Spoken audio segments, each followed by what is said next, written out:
Hi, welcome back guys, this is your friend WTFW with another fiction. What if Deku struggle in a perilous world? Now before starting, please give this video a like and subscribe to the channel if you want more videos like this. Now let's get into the fanfic.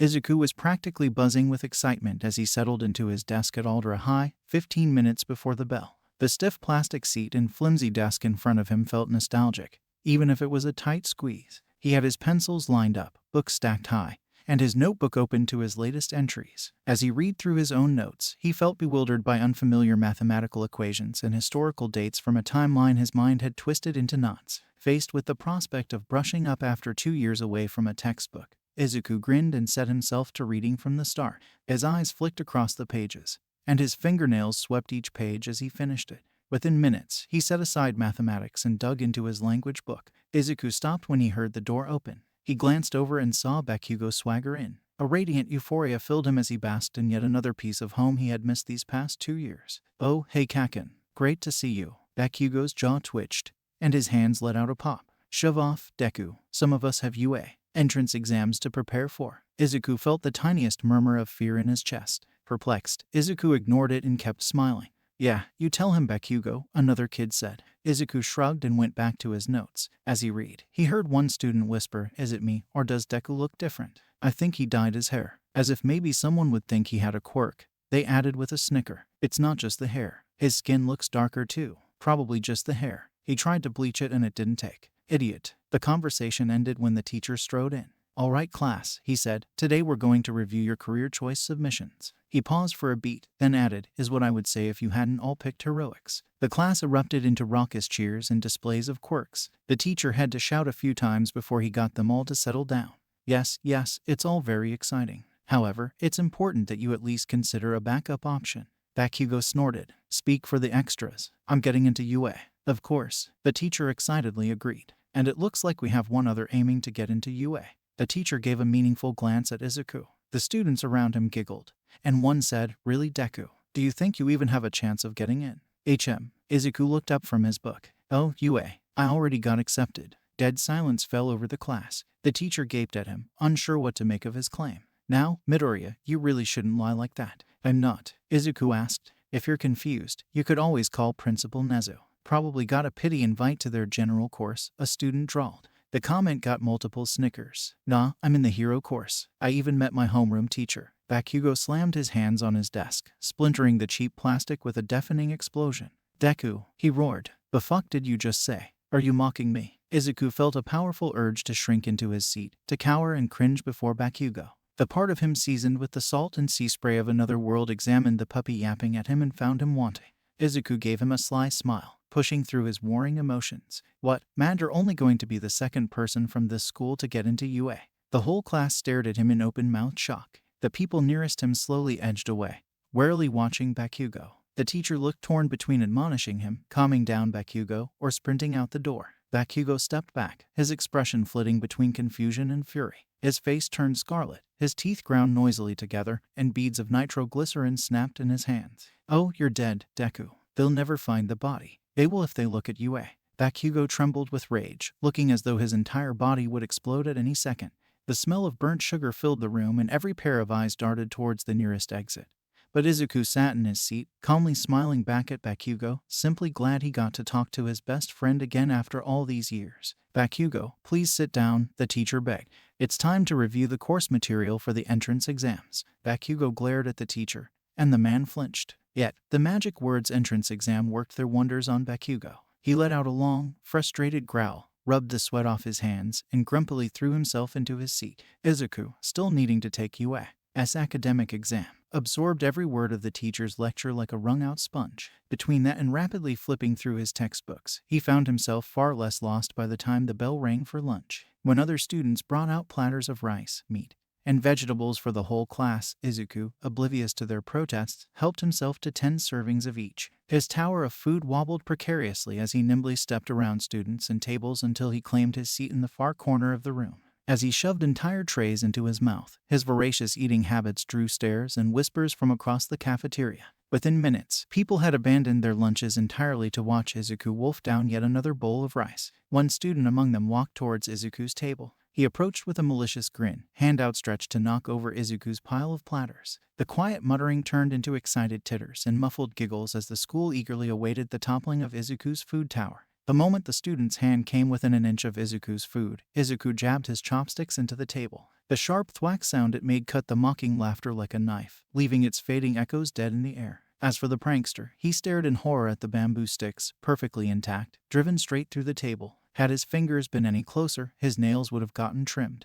Izuku, now missing his chopsticks, simply scooped more food into his mouth with his hands. No one saw fit to laugh at him. Midway through the last round of review, a call came over the intercom for Izuku. The class jeered as Izuku gathered his books and went off to the principal's office. He got lost for a few minutes, not quite remembering which way to go, until a sign got him back on track. After a knock on the door, the principal told him to come in. When Izuku grabbed the doorknob, he felt a spike of fear. Memories of other visits to the principal's office flashed by him. The principal had told him that he was worthless, that he should stop getting in the way of their best student, that no one would care if he complained to anyone else. Being told he was imagining things when his tests were marked incorrectly, being blamed when students stole his books or flung his food across the cafeteria. "Are you coming in or not?" the principal snapped. Izuku jerked away from the door. A static shock jumped from his fingertips to the metal knob. He clenched a fist and watched lightning dance across his arm. "Sorry, excuse me." Izuku closed the door behind him and took a seat in the old, uncomfortable chair in front of the principal's desk.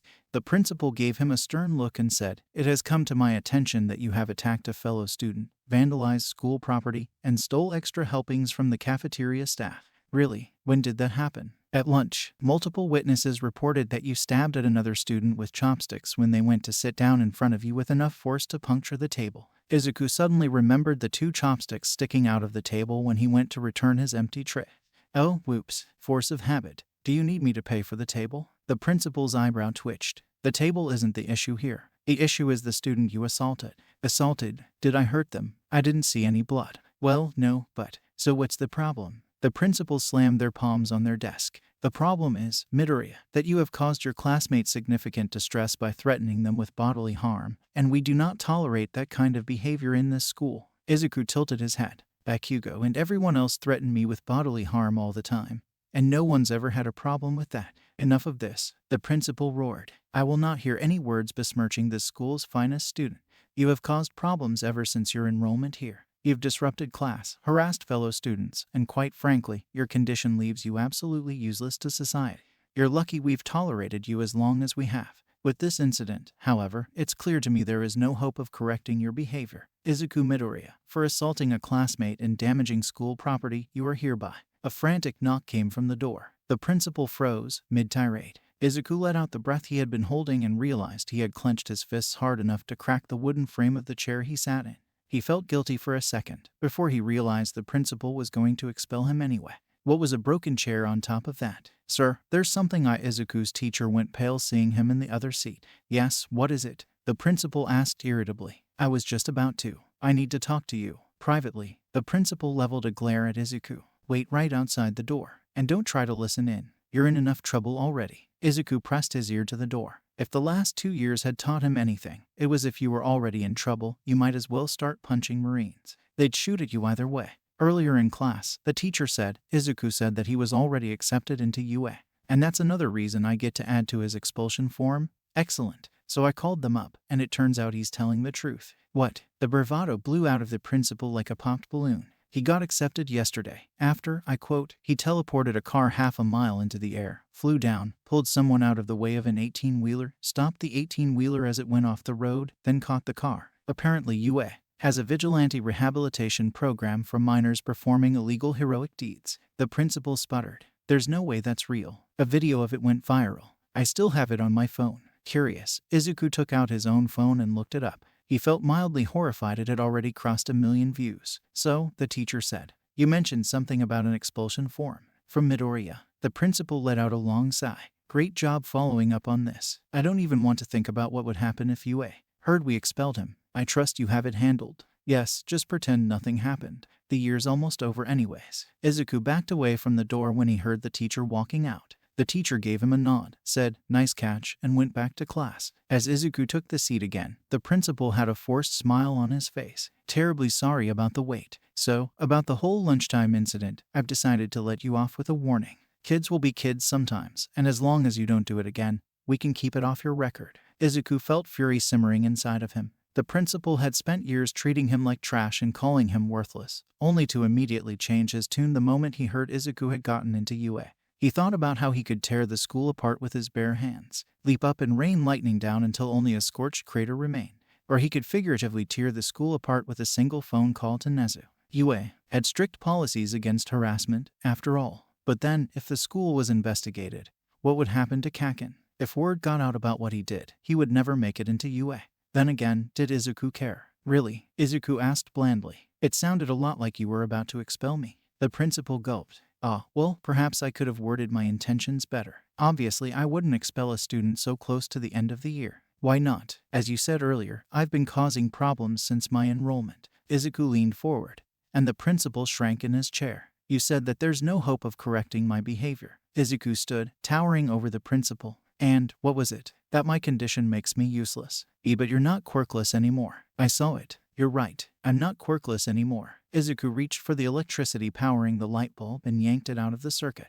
The bulb exploded in a shower of glass. Crackling lightning flowed from the exposed socket and coalesced around Izuku's hands. So this makes it okay for me to attack other people and tell them they're worthless, right? What about you, then? What's stopping me from smashing your face into your desk until one of them breaks? The principal froze in terror. He tried to speak, but the words got stuck in his throat. Izuku squeezed his fist, dissipating the electricity in a green flash. You want to know what's funny? As the silence drew on, Izuku's gaze bored deep into the principal. Shivering, the man croaked, what? Everything you saw in that video. I did all of that without using my quirk. To prove his point, Izuku grabbed the edge of the desk and lifted it.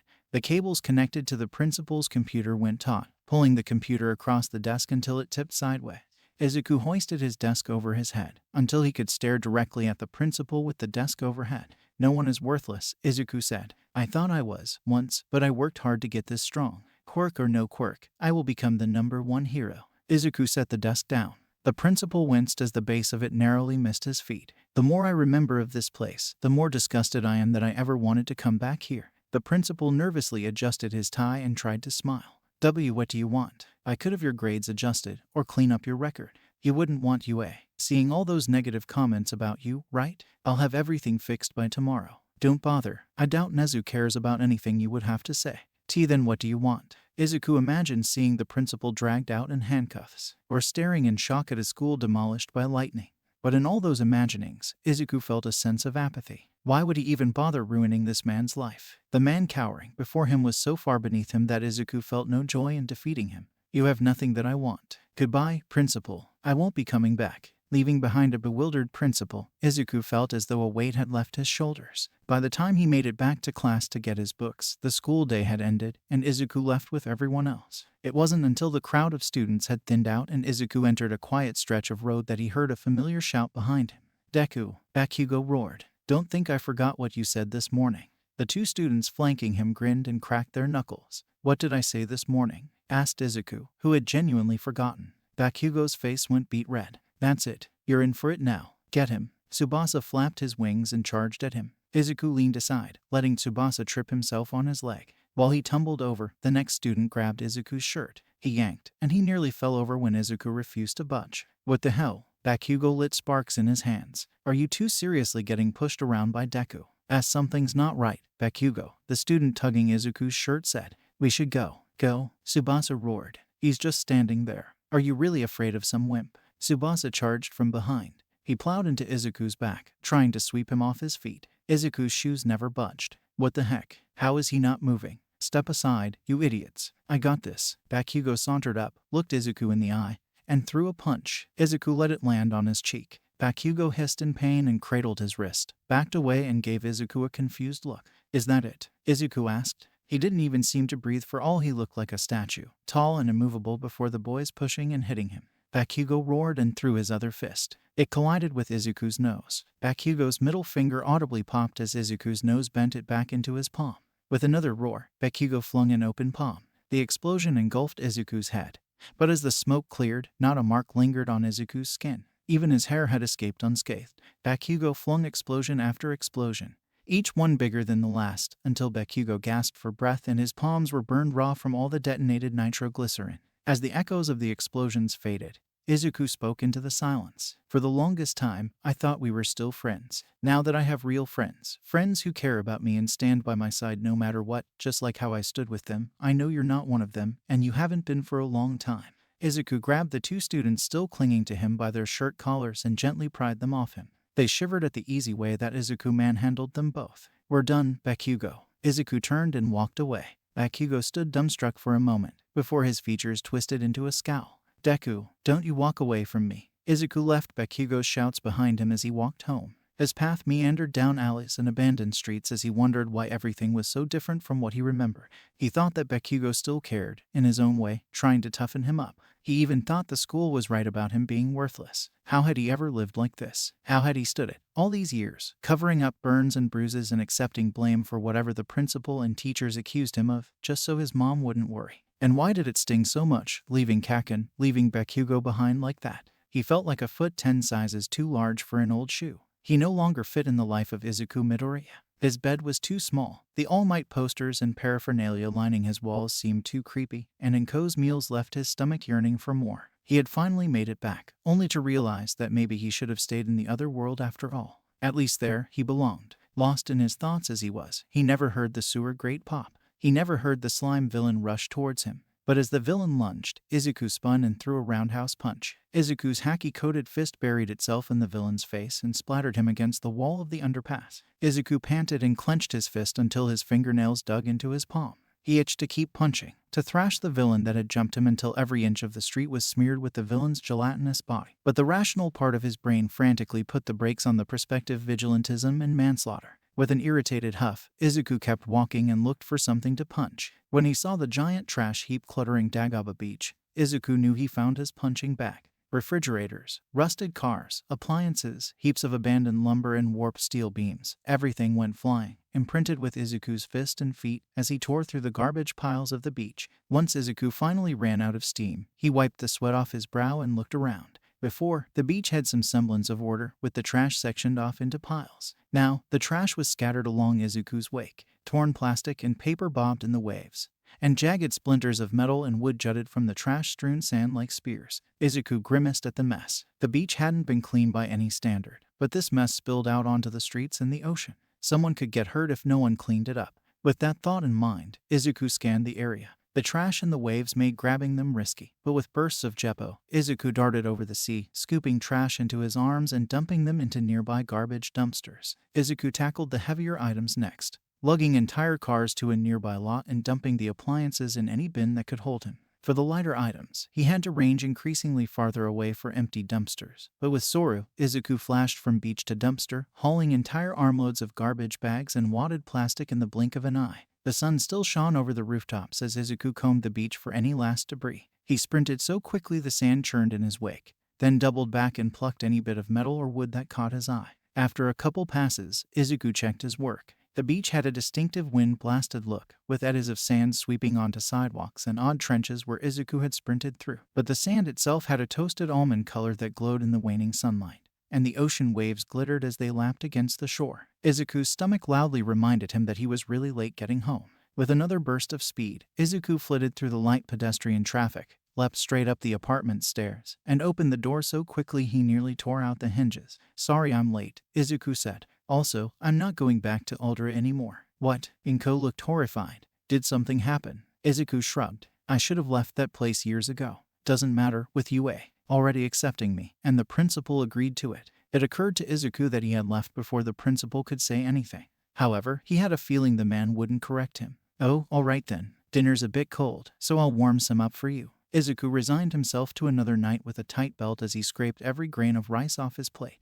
When he went to leave, Inko brought over a second plate, piled high with more beef teriyaki. "You're still hungry, aren't you?" Inko asked. She looked nervous as she pushed the food towards him. "I noticed you eating more than normal this morning, and it seemed like you expected more last night." Holding back tears, Izuku took the second plate. He rapidly shoveled the food in while Inko heated up a third helping. As Izuku wolfed down round after round, he thanked his mom for giving himself at least one place that he still fit. After washing all the dishes, taking care not to let his hands dip too deeply into the sink, he cracked open his textbook. Maybe Aldera no longer fit him, but UA was a new start, where only the greatest students came to learn. If anywhere else in his world still fit him, he would find it there. Izuku could feel Katsuki's eyes boring holes into the back of his head.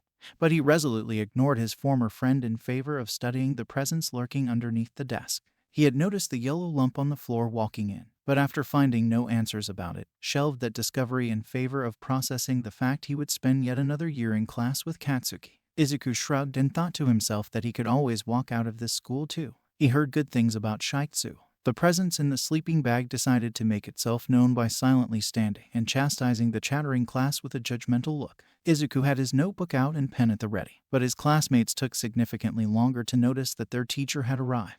That was some pathetic situational awareness, Aizawa told them. Not only did most of you fail to notice me as you walked in, it took you all half a minute to notice me once class started. Aizawa set a large sack of gym clothes on his desk. Pick something out that's your size, get dressed, and meet me outside. But sir, Ada said, hand raised, aren't we supposed to? This school has 3 years to mold you into professional heroes. I'm not wasting a second of it. With that said, Aizawa vaulted out a window. While a few classmates watched him run off, Izuku snatched a shirt and shorts from the sack and ran for the locker room. Sensing his urgency, the rest of the class scrambled after him. Izuku already had his shirt peeled off when Bakugo came to a screeching halt at the door. Deku, what the fuck is that? Izuku ignored him and started putting on his shirt. Bakugo grabbed the fabric, and Izuku grabbed his wrist hard enough to make Bakugo hiss through his teeth. I told you we were done. Breathing shallowly, Bakugo said, your shoulder. That scar. Izuku eased his grip. He twisted around until he saw what Bakugo meant. Oh, that. Got that from Whitebeard. Who's Whitebeard? Izuku blinked and looked past Bakugo. His scar had drawn a sizable audience from the guys streaming into the men's locker room. Plenty gawked at the long white streak running from shoulder to shoulder, and a few even looked sick. One of the 4 emperors of the sea. Few pirates can compare to him. Wait, pirates? Are you saying you met pirates? Kirishima asked. Yeah, went sailing with some for a few years. Izuku snapped the shirt out of Bakugo's grasp and shoved it on. Come on, teacher's waiting. Using Soru, Izuku made it well before anyone else. Aizawa checked his watch and said, 6 minutes. I expected better. Sorry, sir. They got curious about the scar. Before Aizawa could ask what that meant, Bakugo sprinted up, huffing and glaring daggers at Izuku. The rest of the guys jogged together a minute later, followed by a walking cluster of girls. That was 12 minutes, Aizawa said dryly. More than enough time for a villain to rob a store, kill a few people, and disappear. But at least you'll be right on time to explain yourselves to the media.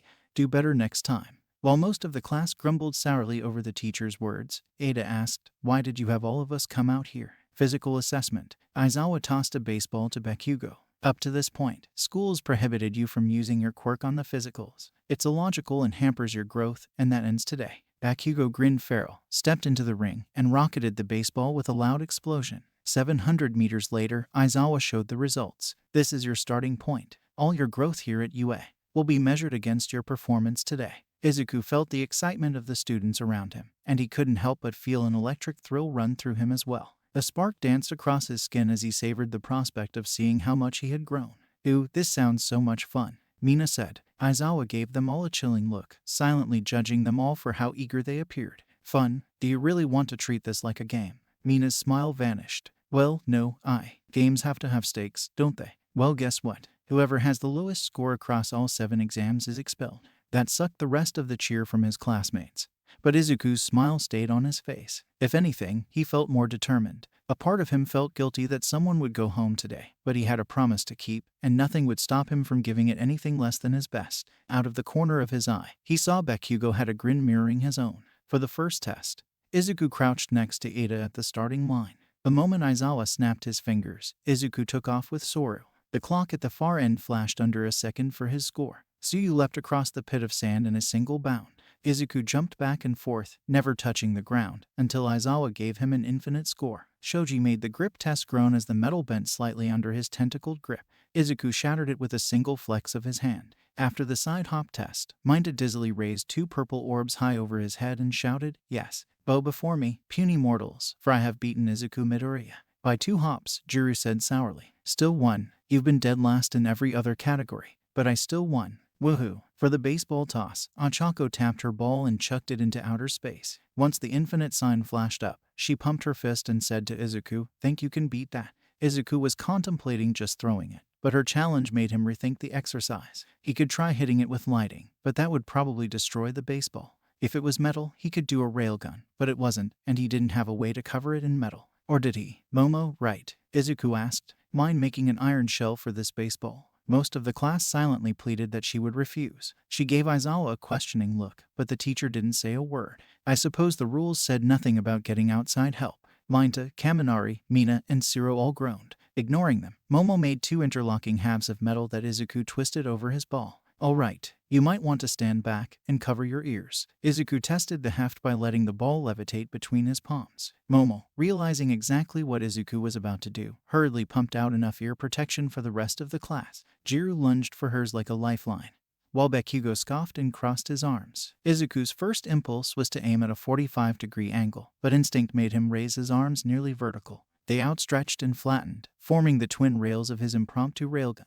Izuku kicked up the baseball with his foot, flooded his arms with electricity, and fired. The recoil slammed Izuku into the ground. The deafening roar of a powerful shockwave rang out across the school, ruffling clothing and rattling the windows. Overhead, a cloud blew apart into a cumulus ring, and wisps of vapor marked the baseball's trail into outer space. Izuku dug himself out from the crater he had made hitting the ground and dusted himself off. So, how did I do? Aizawa held up a board announcing a big fat 0. You failed to stay within the circle, he said. Izuku looked down. A massive rut gouged out most of the circle, but enough remained to show that Izuku had slid far outside of it.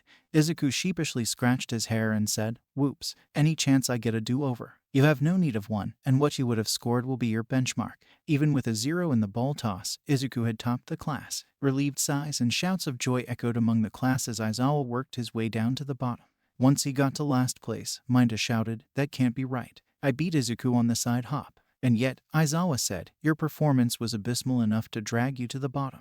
Even Hagakure and Koda, whose quirks offered no assistance at all on these challenges, fared better than you. If you wish to remain in the hero course, you have a lot of catching up to do. Mineta froze mid-sniffle. You mean, I'm not expelled? It was a logical ruse to encourage you all to work harder. I won't expel students for starting behind the rest. He leveled a glare at Mineta and the others near the bottom and said, that said, I will expel students who fail to improve themselves. His gaze swept towards the top-ranking students and added, that includes those of you who started out stronger. Don't slack off. At lunch, Izuku brought a Mineta-sized pile of fried pork and rice over to an empty table. As he ate, he swiped food off a nearby plate. Dude, you have a plate stacked that high and you're still going after my food. The outraged shout made Izuku look up. He glanced over Izuku's pile and saw Kirishima smirking, pointing at the half a fish still left on his plate. Izuku glanced at the pilfered food halfway into his mouth. Oops, you can have some of mine if you want. As Kirishima helped himself to some pork, he asked, that whole pirate thing, that was a joke, right? A joke. What do you mean? Well, pirates, those aren't even around anymore, dude. Izuku cursed at himself. Bakugo's shock at seeing his scar caught him so off guard he had revealed more than he should have. Yet, as he saw Kirishima's incredulous expression, he realized that no one would ever believe the truth. Not in this dimension, they're not. Went to another universe, sailed with the most feared pirate in their world for a year, learned mystical martial arts techniques from his first mate, ate a fruit that gave me superpowers, and came back home in time for dinner. As his story went on, he drew more of an audience from the surrounding tables. Kaminari, Siro, and Mina all snickered with each new ludicrous detail, while Todoroki and Takoyami both nodded impassively. Izuku privately worried that they might actually believe him. So, you're a wanted criminal in another world? Mineta asked. How can you be a hero then? Their police shoot unarmed civilians and burn whole islands to the ground. The real heroes of that world fly Jolly Rogers. Izuku's lunch devolved into a queue and a session as his classmates nitpicked his story. Izuku sweated as he dodged details about time travel and avoided explaining how he got back home. As lunch drew to an end, Izuku's rumbling stomach reminded him he had barely eaten, and with a mental sigh, he shoveled as much food down the hatch as he could. He lagged a bit behind as everyone returned to class. Momo waited up for him with an extra protein bar in hand. Does your quirk consume a lot of food too? She asked. Izuku shrugged. No idea. It's that, or the crazy amount of exercise I do. He munched on the bar and noticed it felt greasier than usual. Does yours require a high amount of fat? Momo blinked. How could you tell? Izuku waved the bar. High fat content. I was wondering about the matter source earlier. Makes sense, since fat has a higher calorie content per gram. By the end of the day, Izuku walked home with a spring in his step. One day in, and he had learned so much, made loads of new friends, came in first place for the assessment, and got elected as class president. Not even the bitter reminder that he had Bakugo for a classmate could bring his mood down.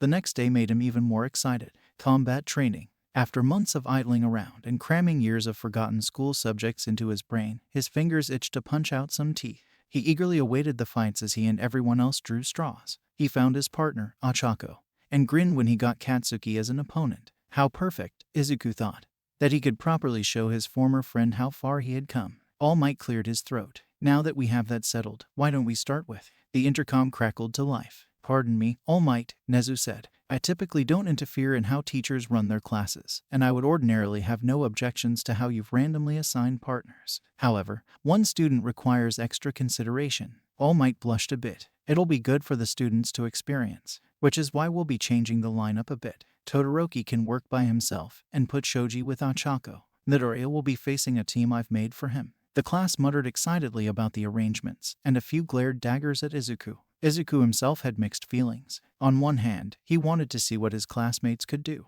On the other, he liked the sound of an extra challenge. Halfway through the first fight, Izuku realized why Nezu had broken him off. His fellow students fought clumsily, throwing their quirks around with reckless abandon, blocking each other's attacks, or lagging behind as their stamina wore out. A few classmates stood out ahead of the rest. Ajiro with good fighting form, Todoroki and the sheer power that froze an entire building, and Bakugo's explosive performance and sharp instincts. None of them could hold a candle to Zoro or Sanji. Heck, most of them couldn't even beat Usopp. When Izuku's turn came up, he tucked the offered earpiece into his ear and sauntered over to the building. As he approached the doors, Nezu's voice crackled in his ear. Your objective is slightly different. Unlike the others, simply touching the device won't be enough to win. One of your opponents has a detonation remote on their person, which they will set off if you approach the bomb or take down one of their teammates. Your mission is to subdue every villain and prevent them from detonating the bomb. How many villains are in there? Unknown. You'll be walking into this one blind. Good luck, Midoriya, and try not to kill them. Izuku took a deep breath and forced the lightning buzzing in his chest to calm a bit. Reasonably sure he wouldn't commit any manslaughter today, Izuku pressed both hands on the doors and shoved them open. He came face to face with a writhing wall of octopus tentacles. One snagged around his ankle. He tried to slip away, but the tentacles' grip tightened. Izuku felt plastic wrap clinging to his skin. He's pinned, his opponent called out. Izuku felt a twinge of danger. He bent sideways, folding himself in half as a twisted beam of light passed by his torso. Izuku flinched, and his heart hammered in his chest, but he quickly realized the light was the wrong color and Kizaru had no way of getting to his world. Izuku readied a thunderbolt, but his observation haki went off again. The lightning in his hand fizzled out, and instead, Izuku whirled around and kicked the air behind him. His foot passed through the grinning face that popped out of the ground. Good instincts, Mirio said. He ducked through the ground and popped up by his teammates.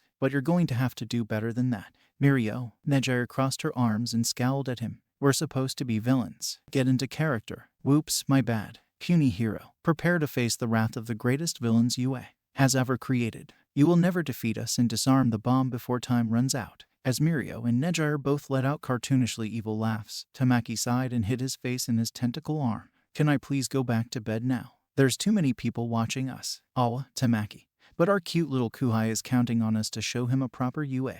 Welcome. Fine. He handed Mirio a set of rubber knuckle dusters that he slipped on. Hero, get ready to lose, or something. Izuku cast his senses around, but he could only sense the three in front of him. A tank, with rubbery tentacles and chitinous armor protecting him, a ranged fighter with light beams, and a rogue with a permeation quirk. Logically, the ranged fighter would have the detonator, but they could just as easily have given it to Tamaki knowing he'd think that. He could rule out Mirio. If his quirk allowed him to take objects with him, Tamaki wouldn't have needed to give him a weapon. On paper, this was a bad matchup for him. An enclosed space, surrounded by insulative material, with opponents properly armed and well-coordinated. He also couldn't take them out individually since the moment one went down, the others would trigger the bomb. Izuku gave his best All Might laugh and said, "It's unfortunate for you that I showed up today. Looks like your explosive entry into villainy is a dud." Mirio cackled. That was an awesome cheesy one-liner. But let's see if you can back it up. Mirio's legs sank into the ground, then he sprang forward. Izuku dodged the rubber knuckles and kicked through his arm. Taking advantage of his distraction, Nejire fired another curling beam. Izuku braced himself and took the hit head-on. Once he blinked the stars out of his eyes, Izuku saw Tamaki's tentacles reaching for him. Izuku darted through the slim gaps between them and popped up over Tamaki's shoulder. He drove an axe kick straight into Tamaki's shoulder, cracking the crustacean shell that covered it. Tamaki's leg snapped up. The boot fell apart, revealing Eagle's talons underneath. The scaly foot, bound with rubber wrappings, clamped around Izuku's arm and squeezed painfully hard. Izuku gritted his teeth and used Tekai to weather the attack. Realizing that Izuku wasn't giving in, Tamaki lashed out with his tentacles. Guys, I can't hold him for long. You got it. Mirio slid through the floor, with head and arms above ground, and popped out in a mighty uppercut. Izuku let the hit fall, bent his neck back, and snapped up a foot laced with haki. Mirio let the kick land, only to get driven into the ceiling with the gut shot. Izuku hefted his arm up. Tamaki squawked and grabbed for the wall, but Izuku slammed his arm into the ground over and over and over. Tamaki bit into a cord around his neck, and a clamshell sprouted around his body. Izuku kept pounding, shattering the floor around him, while he kept a wary eye on Neji. One arm prepared another light beam, while her other hand was stuck inside a pocket. Izuku aborted his takedown of Tamaki and blitzed towards Neji. A light beam knocked him off course, but he leapt off the wall and sprang back towards her. Mirio popped to her defense, throwing a right hook with rubber knuckles, but Izuku let himself part around the blow. Hey, Mirio shouted, still wheezing and cradling his ribs. You stole my trick. Neji yelped as Izuku barreled towards her and threw both her hands out. Izuku dodged the beams, but the thrust those beams made propelled Neji out of his reach. Grinning like a madman, Izuku leapt after her, readying lightning spears in each hand while dodging the looping beams and Mirio's surprise attacks. His first spear missed when Neji threw herself aside, but his follow-up caught her square in the chest. She cried out and fell, with smoke drifting from her chest. Izuku ran over to confirm the takedown. A glimmer of light from her hands was the only warning he got before he got two facefuls of energy beams. Neji peeled off her costume, revealing a rubber tracksuit underneath. Gotcha, you sure did. Neji managed to say OS before Izuku's foot slammed into her stomach. She flew down a hallway, bouncing off the walls like a soccer ball, and she caught herself with two beams just before she flew out a window. Izuku stalked towards her. She fired both beams down the hallway, but Izuku hardened his arms and used them as a shield. Light fizzled on his haki-hardened skin as Izuku made one ponderous step after another. Guys, Neji shouted, a little help here. That made Izuku pause. He could vaguely sense Mirio still a ways below him, but Tamaki had vanished. Izuku ran through the possibilities as he pushed forward.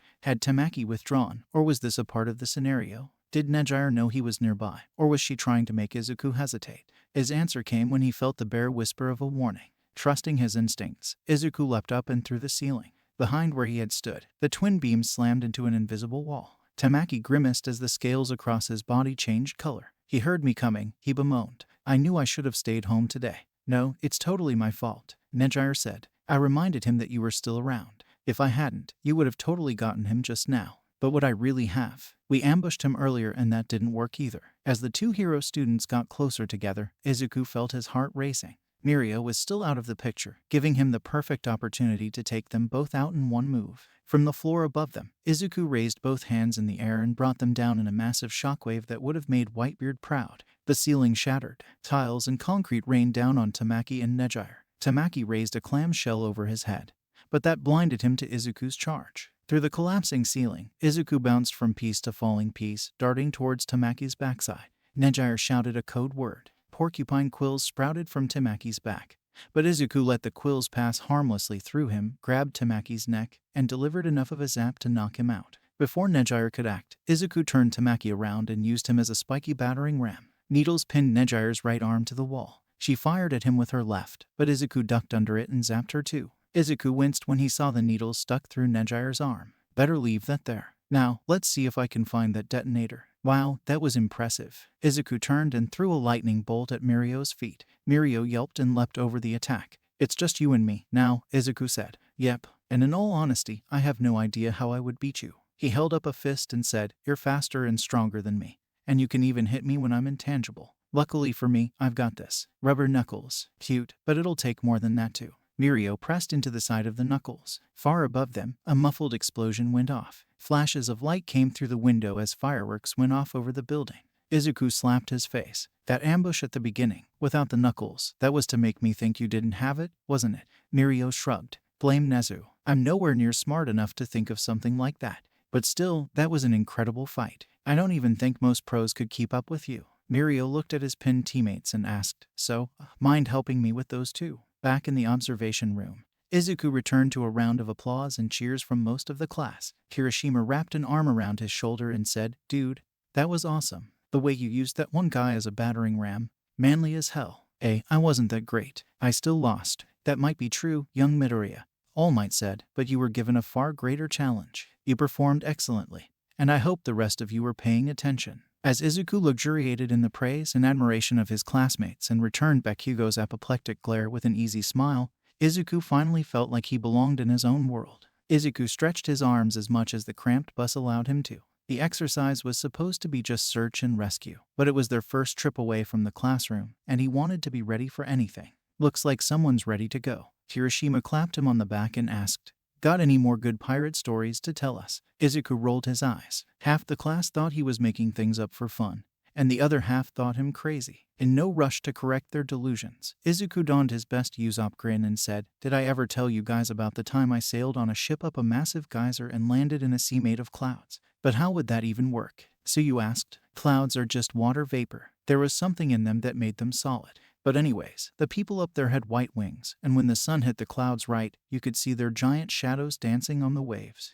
Very friendly. And they know how to throw one heck of a party. Everybody throws parties in your stories. Yeah, because they're fun. So, the first time we were up there, Roger went off to find a devil fruit, leaving me with Luffy and Shanks at their village. Not long after they left, the village came under attack by a band of pirates on flying ships and... Alright, everyone off. Aizawa's voice cut cleanly through the story. The students listening closely all groaned and said it was just getting good. Izuku grinned at them, shot them a wink, and hopped straight out a window. The moment he entered the spacious building, he felt something off. A charge hung in the air, warning against an imminent bolt of lightning, and Izuku had a hunch that lightning wasn't him. With a shrug, Izuku reasoned that it couldn't be that bad with All Might there with them. The moment 13 approached them, they whispered to Aizawa that All Might had something come up. Well, it couldn't be that bad with two other pro heroes there with them. Once 13 got through their explanation about rescue work, Izuku felt the electrifying sensation increase. It emanated from a swirling black void that appeared above the central fountain. Izuku gathered lightning in his hand and asked Aizawa, "Should I attack that ominous shadow over there?" Aizawa's eyes snapped towards the anomaly. "Stand down. You're only students. Save the fighting for the pros." His scarf unfurled around him, hovering in the air. "Everyone, make for the doors and stay together. Call for help, and don't engage unless you have no other option." "I'm afraid I can't allow you to do that." A deep, courteous voice echoed from everywhere in the building.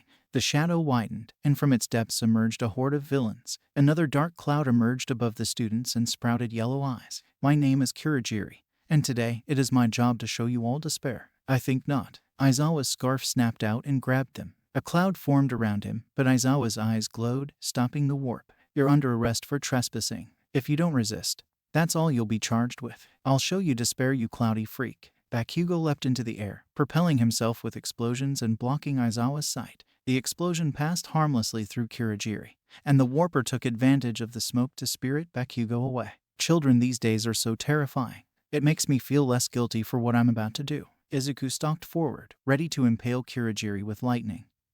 But Aizawa shot him a glare. Taking a deep breath, Izuku let the lightning fade away and waited for the teacher's next move. 13, get the students out. I'll keep the crowd busy. Izuku glanced over the cannon fodder. He'd seen better out of Shiki and the Marines, but numbers and direct combat were hardly Aizawa's specialties. "I don't think that's a good idea, sir," Izuku told him. "I could take them easily. It's my job as a hero and a teacher. Besides, I wouldn't be here at UA if I was a one-trick pony." 13 put herself between the warper and the students while Aizawa charged at the villains. True to his words, Aizawa darted through them like a fish in a river, tripping villains with his scarf, making them attack each other, and disabling quirks when people least expected it. Meanwhile, 13 opened a black hole and drew the warper inside. Izuku caught the shimmer of darkness behind the teacher and hastily drew her back before they could be eviscerated by their own quirk. "It's no good. His quirk counters yours," Izuku pointed out. "If you'll just let me." "You heard Aizawa. Run back to the school and get help." With 13 distracted, they reacted too late to the dark gas billowing around them. They only had time to stretch out a hand, trying in vain to engulf the villain before they disappeared. Not a part of the plan, but I'm sure those villains I sent her to can improvise. Now, where was I? Finally alone, Izuku itched to chase after the villain. Yet, he saw how that worked out with Bakugo, and two teachers expressly forbid him to get involved. Racked by indecision, Izuku noticed too late the void engulfing him and spitting him out underwater. Izuku held his breath as his body lost its strength. The water was clear, and the bottom shallow compared to the other world's oceans, but with his feeble limbs, the surface may as well be a mile away. As he sank, a villain lurking in the water noticed him, grinned wickedly, and darted towards him like a shark. Izuku tried to use Tekai, but his muscles lacked the strength to even twitch. Bracing himself, Izuku watched rows of sharp teeth approach at an alarming speed. A flash of green sped out from behind him. Tsuyu's kick caught the villain on top of their head and drove them into the concrete bottom. Shark teeth and blood floated in the water. Tsuyu wrapped her arms around him, kicked off the bottom, and carried them both to the surface. As Izuku caught his breath, Tsuyu asked, "Can you swim?" Izuku mouthed the word no, still too exhausted to speak. Tsuyu caught the sentiment and angled her kicks towards a boat. Once they made it, she hauled him up the ladder and shouted, "Help me with him." "Seriously? He can't swim?" Minda asked. Once Izuku was back out of water, he said, "My quirk's weakness. I lose all my strength in standing water." "So, what? You can't take a bath either?" "I'd drown if I did." "Please focus," Tsuyu said. "There are more of them in the water. They have us surrounded." Minda shrieked and hid behind her. Izuku cracked his knuckles. "How many? I'll let you guys each take a third of them." "Midoriya, no." Tsuyu put a hand on Izuku's arm. "You heard what the teachers said, and because of it, I nearly died." Izuku's flat tone made her flinch. 13 almost died. Aizawa's hopelessly outnumbered, and everyone else is scattered through the facility and fighting villains of their own. I'm going to kick their asses." Tsuyu faltered, trying to come up with a response. Minda, however, said, "Perfect. You can take my share." Izuku gave him a calculating look, and Minda shriveled under his gaze. Shrugging, Izuku said, "More for me then." An icicle launched out of the water. Izuku caught the sharpened tip an inch from his face and shattered the ice in his grip. The villain yelped and ducked back underwater an instant before lightning crashed against the surface. "That's a problem. I can't hit them if they keep hiding down there." Tsuyu shook her head. "There's way too many of them for me." When they both looked at Minda, he hastily said, "My quirk's no good either. They just float on the surface." "See." Minda threw a sphere. It plopped on the water's surface. The villains warily backed away from the bobbing sphere. "Hey, let me try." Izuku plucked a sphere, only for it to instantly stick to his hand. Trying to grab it only resulted in getting his second hand stuck. Grunting angrily, Izuku tried wrenching his arms apart. "Hold on, let me. The spheres only get unstuck when I touch them." Before Minda could grab his sphere, Izuku's arms crackled with electricity. The adhesive instantly came undone. Izuku hefted a sphere in his crackling hand and said, "I think I can work with this." He eyed the villains, who instantly dove under. Tracking one, Izuku wound back his arm and threw. The sphere impacted the water with a deafening crack, and an enormous splash shot high into the air. Once the water fell, an unconscious villain floated to the surface, tagged by Minda's sphere. "Tsuyu, look underwater in sight for me." "Minda." Izuku held out his hand. "Another, please." Izuku hopped over the water's surface and waited for Tsuyu's signal. When he felt he had the right aim, Izuku fired, and another limp villain floated up. Blood trickled down Minda's head, and 20 villains bobbed alongside the boat when Tsuyu signaled the villains were taken down. Izuku hopped back, grabbed them both, and cleared the indoor lake with a few Jeppo hops. "We could have run the whole time," Minda screeched. Tsuyu also gave Izuku an unapproving stare. "And what would happen if another of our classmates fell in once we left?" Izuku retorted. Knowing fully well that no one else could fight underwater like her, Tsuyu silently conceded. Over in the central plaza, Aizawa continued his one-man stand against the villain's cannon fodder. Izuku stopped to silently admire his handiwork. "Don't tell me you're thinking about jumping in there," Tsuyu said blandly. "I would if he needed it," Izuku answered, "but he's got them handled." "They're pretty weak." "Pretty weak," Minda shouted. "They could have killed us. So can a flight of stairs. Doesn't make them scary." Izuku felt the battle shift in an instant. 1 second, Aizawa had 4 villains tangled and knocked the lights out of a 5th. The next, bones crunched as Aizawa writhed in the monstrous grip of the Namu. Dead silence fell across the USJ as the villains stopped to stare in awe at the monster in their midst. The crowd parted, and Shigaraki strode forth to inspect the teacher at his mercy. "You know, you're one of the coolest heroes. You don't beg for attention. You do your job and do it well. I almost don't want to kill you." His grin stretched wide, and he leaned close to say tauntingly, "Almost? Namu, kill him." Izuku saw it happen, saw the Namu's fist squeeze tight, saw his teacher pop like a balloon. His vision went red. The air shuddered as Izuku's single-minded will made itself manifest in a soul-shaking command. "You will not harm him." Every person in the USJ felt it. Fight stopped cold as villain and hero student alike turned towards the plaza. At the epicenter, villains dropped senseless, crushed by the weight of Izuku's will. Kurogiri's eyes flickered, and Shigaraki buckled but stayed on his feet. The remaining villains collapsed like dominoes, in a wave of raw fury that rippled out from Izuku. Only the Namu remained unmoved, dead to all wills except its master. Izuku cleared the distance between him and the Namu in a green flash. His fist, coated in haki, slammed like a sledgehammer into the monster's forearm, shattering the bone buried beneath armored skin and hulking muscle into 1,000 pieces. The Namu's grip went slack. Izuku whisked Aizawa away from the villain's clutches and laid him down at the base of the stairs. Midoriya, Aizawa rasped. I told you to. I'd have listened if you could handle it. Aizawa grimaced, weighing his options. He said, don't kill anyone. I'll try not to. Izuku turned back to his opponent. The mangled arm knit itself back together, and the creature showed no discomfort on its distorted face. Shigaraki scratched at his neck in annoyance. You're the special side quest Sensei gave me. He really wants you dead. Izuku cracked his knuckles. Then he can get in line. I've dealt with far scarier than you lot. Big words from a wannabe hero. Namu, crush him. The Namu rushed over and slammed its arms onto Izuku's head. Izuku let the hands pass through him, blurring his body in an electric haze before it seamlessly reassembled itself. But the Namu crouched. Izuku punched its head into the ground. He punched over and over, again and again, chipping away at the stone beneath them and driving its skull deeper into the ground. The Namu's arms crashed in a clapping motion around Izuku's chest. Izuku slipped backwards and crouched into a fighting stance while the Namu pried itself out of the ground. Stone shards plopped from its face as its flesh mended itself. What kind of hacking bullshit is this? Shigaraki roared. Just die already. I could say the same for this thing. Izuku pointed at the Namu. How many quirks does it have? Enough to kill All Might, and more than enough to deal with a pest like you. Shigaraki's eyes scoured the area. When his gaze fell upon Eraserhead, he said, ignore the brat. Kill Eraserhead instead. Izuku felt a flash of panic as the Namu bolted towards the fallen hero. The Namu's fist crashed down, threatening to pulp him in one hit. Izuku threw himself in the punch's path and braced. The ground beneath his feet buckled, but Izuku himself stood firm. Huh, Shigaraki crowed. Not everyone has the same hitbox erasing bullshit as you do. Let's see how long it takes to crush you. The Namu punched down again, and again and again. Each impact rattled Izuku's bones, and bruises quickly welled up all along his forearms. The blows drove his feet deeper and deeper into the concrete like a nail. Abandoning defense, Izuku took a hit on his jaw and threw a roundhouse punch. Izuku staggered back, nursing a swollen cheek, and the Namu forcefully realigned its own jaw. With a mindless roar, the Namu charged again, and again Izuku met it blow for blow. Over time, Izuku's injuries mounted up, but the Namu's wounds seamlessly vanished. Izuku huffed and wheezed as all the exertion sapped his strength. Looks like the wannabe hero's getting tired. Shigaraki watched with rapt attention as his monster fought on.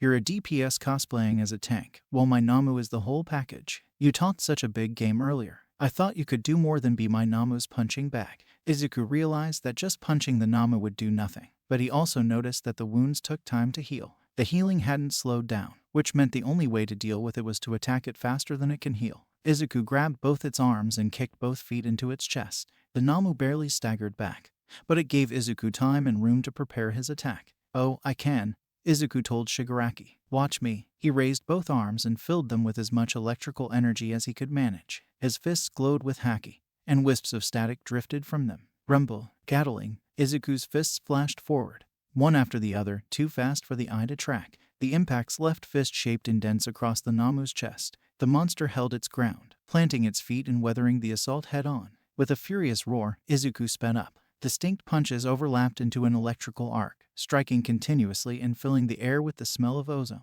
The Namu took one step back, then another. Its skin peeled away, and bits of its flesh vaporized under each charged blow. Its ribs shattered, its organs turned to pulp, and still it stood, staring down Izuku with its lifeless gaze. Izuku smashed in its beak, crushed its eyes, spattered its brain across the shattered ground. And still, the Namu stood. Izuku shouted with all his might. His fists sounded like the blurred retorts of a Gatling gun and fell with the same frequency. Even as the Namu's body frantically drew itself back together, Izuku's fist dashed it apart. Punch after punch, Izuku carved his way through the Namu until his fists broke out the other side.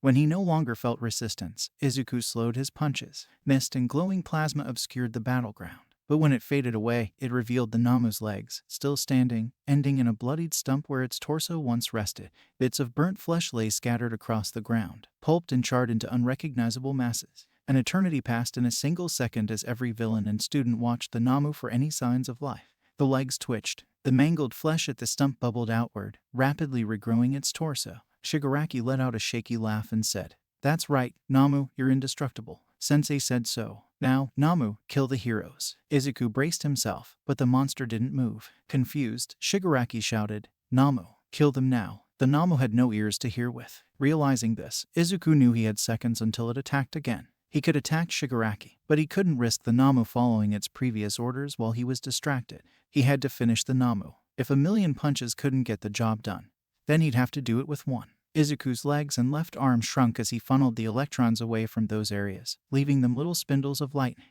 His right arm billowed out, growing to a giant's proportions. It wobbled, struggling to maintain its size, but Izuku held it through sheer force of will. The Namu had regained its arms, and the writhing flesh creeped up its regrowing neck. Namu, Shigaraki shrieked. Move, dodge, do something. With a firm voice, hiding his exhaustion, Izuku said, Gear second. Haki appeared in thin patches along the arm, until it formed an even coating. Thor's hammer, move. The Namu's face regrew. Its ears caught its master's orders as Izuku threw his punch. Yet, for how fast the abomination could move, it was powerless against the attack rushing towards it. Izuku's fist rocketed forward at speeds best measured in fractions of the speed of light.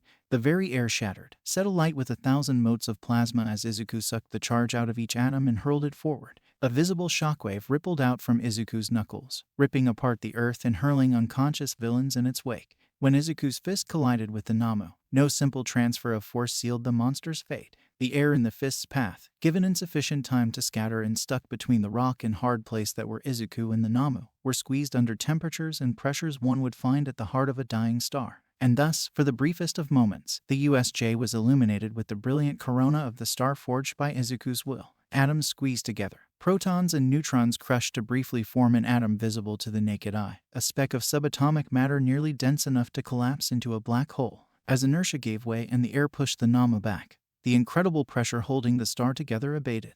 The single atom had space to expand, and as it did, it tore itself apart into millions of smaller elements. Matter turned into energy. And in that minuscule space between Izuku and the Namu, that expanding force had two directions in which it could expand. One of those wasn't held together with Haki. All told, the matter compressed together and destroyed amounted to a fraction of the power wielded by the first atomic bombs. But even a fraction of the power that broke nations, coupled with the sheer force Izuku himself wielded, directed in a singular direction, was enough to turn the Namu into a meat slurry as it shot through the roof of the USJ and scattered itself across the atmosphere, so thoroughly destroyed down to the individual cells that no quirk could ever draw it back together. No one beholding it understood exactly what had happened, including Izuku. Beholding it, Izuku only felt a sense of exhausted triumph, but everyone else, student, teacher, and villain alike, felt the primal fear that came of witnessing incalculable power, seeing its afterimage seared into their retinas, hearing the air shriek like a wounded animal, and feeling their feet leave the ground as the shockwave it made rattled their bones. As the explosion echoed into silence, the only sound in the USJ was the heavy rasp of Izuku's breathing.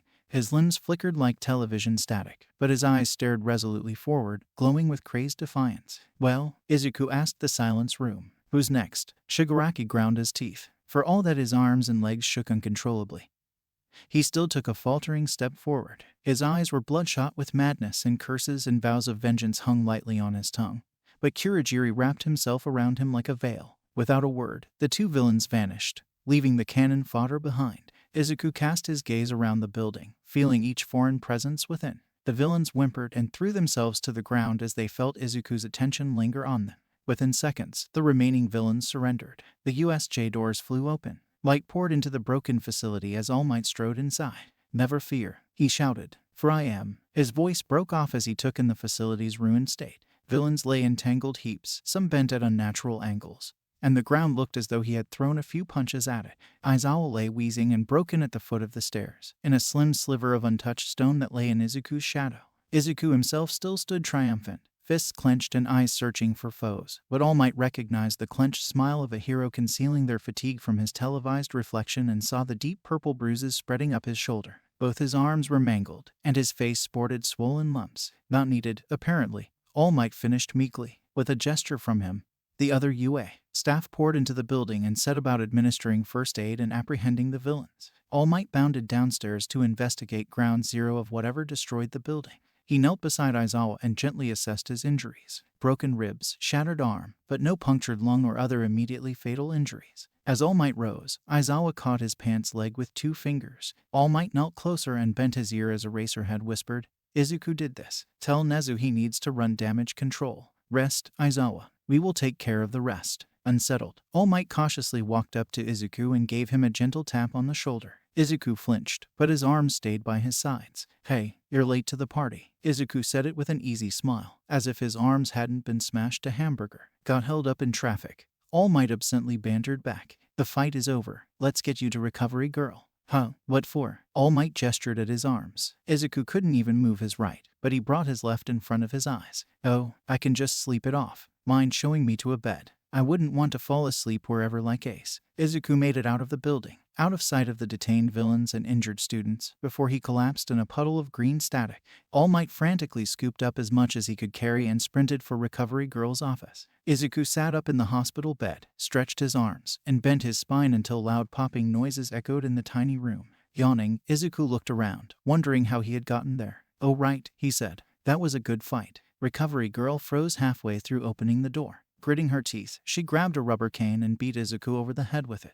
A good fight, you say? Recovery Girl asked. You came in here as a puddle of static goo in All Might's hands. I didn't even recognize you at first. It took 12 hours of running the emergency generators non-stop just to get your body back in one piece. Then another 6 to fix your arms up. If it hadn't been for that friend of yours, I wouldn't have even known where to begin.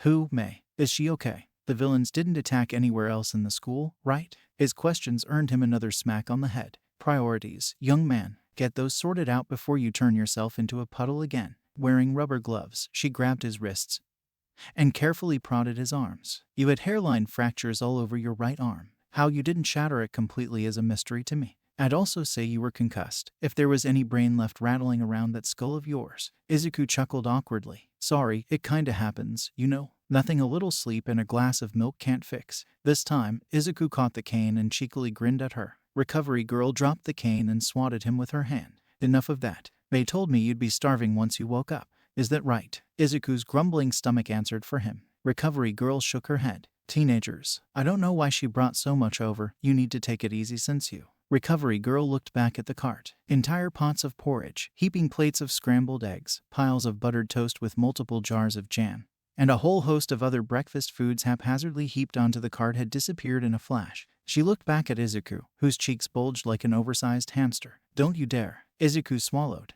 The bulge of food crept down his throat and slammed into his stomach like a wrecking ball. He let out a satisfied belch and patted his distended stomach. Wow, that was almost as good as Sanji's food. Hey, Recovery Girl, got any dessert? I've got a bit more room in here. Recovery Girl gawked at him. She lifted her cane, but after a moment, shook her head and lowered it. I thought she was crazy when she said it wouldn't be enough. Well, if you want more, it'll have to wait until Nezu's done with you. He wants to talk with you as soon as you're able to get out of that bed. Izuku threw the covers off of him and leapt onto his feet. Guess I'll get going then. Thanks for fixing me up. As he dashed out the door, Recovery Girl shouted after him, You better stay that way, you hear me? It hadn't occurred to Izuku that he might not be expected in Nezu's office until he flung the door open, but evidently, the principal had expected him anyway. Nezu had an empty chair set out, with a steaming cup of tea and a whole platter of pastries laid out in front of it. Izuku sat down and shoved desserts into his mouth. Recovery Girl said you wanted to see me. Izuku asked with his mouth full. Indeed I do. We need to talk about the USJ and how the HPSC is choosing to handle it. Did I do anything wrong? Between you and me, no. You saved Aizawa's life and your fellow students, and for that, I consider the villain's deaths very much justified.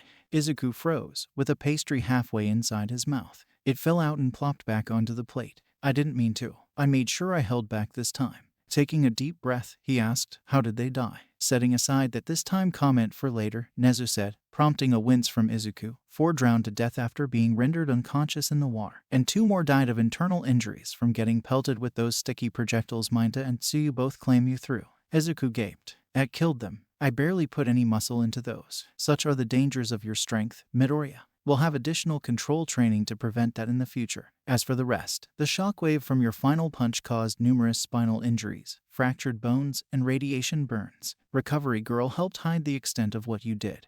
But nevertheless, the aftermath of your fight with the Namu has raised concerns within the HPSC. Am I in trouble? Izuku asked. Hardly. The villains trespassed onto UA property with clear intent to kill, and you acted in self-defense. However, that hasn't stopped the HPSC from painting your actions in an unfavorable light. They have publicized the casualty list and images of the damage you left behind, and they have the news painting you as a dangerous and unstable student.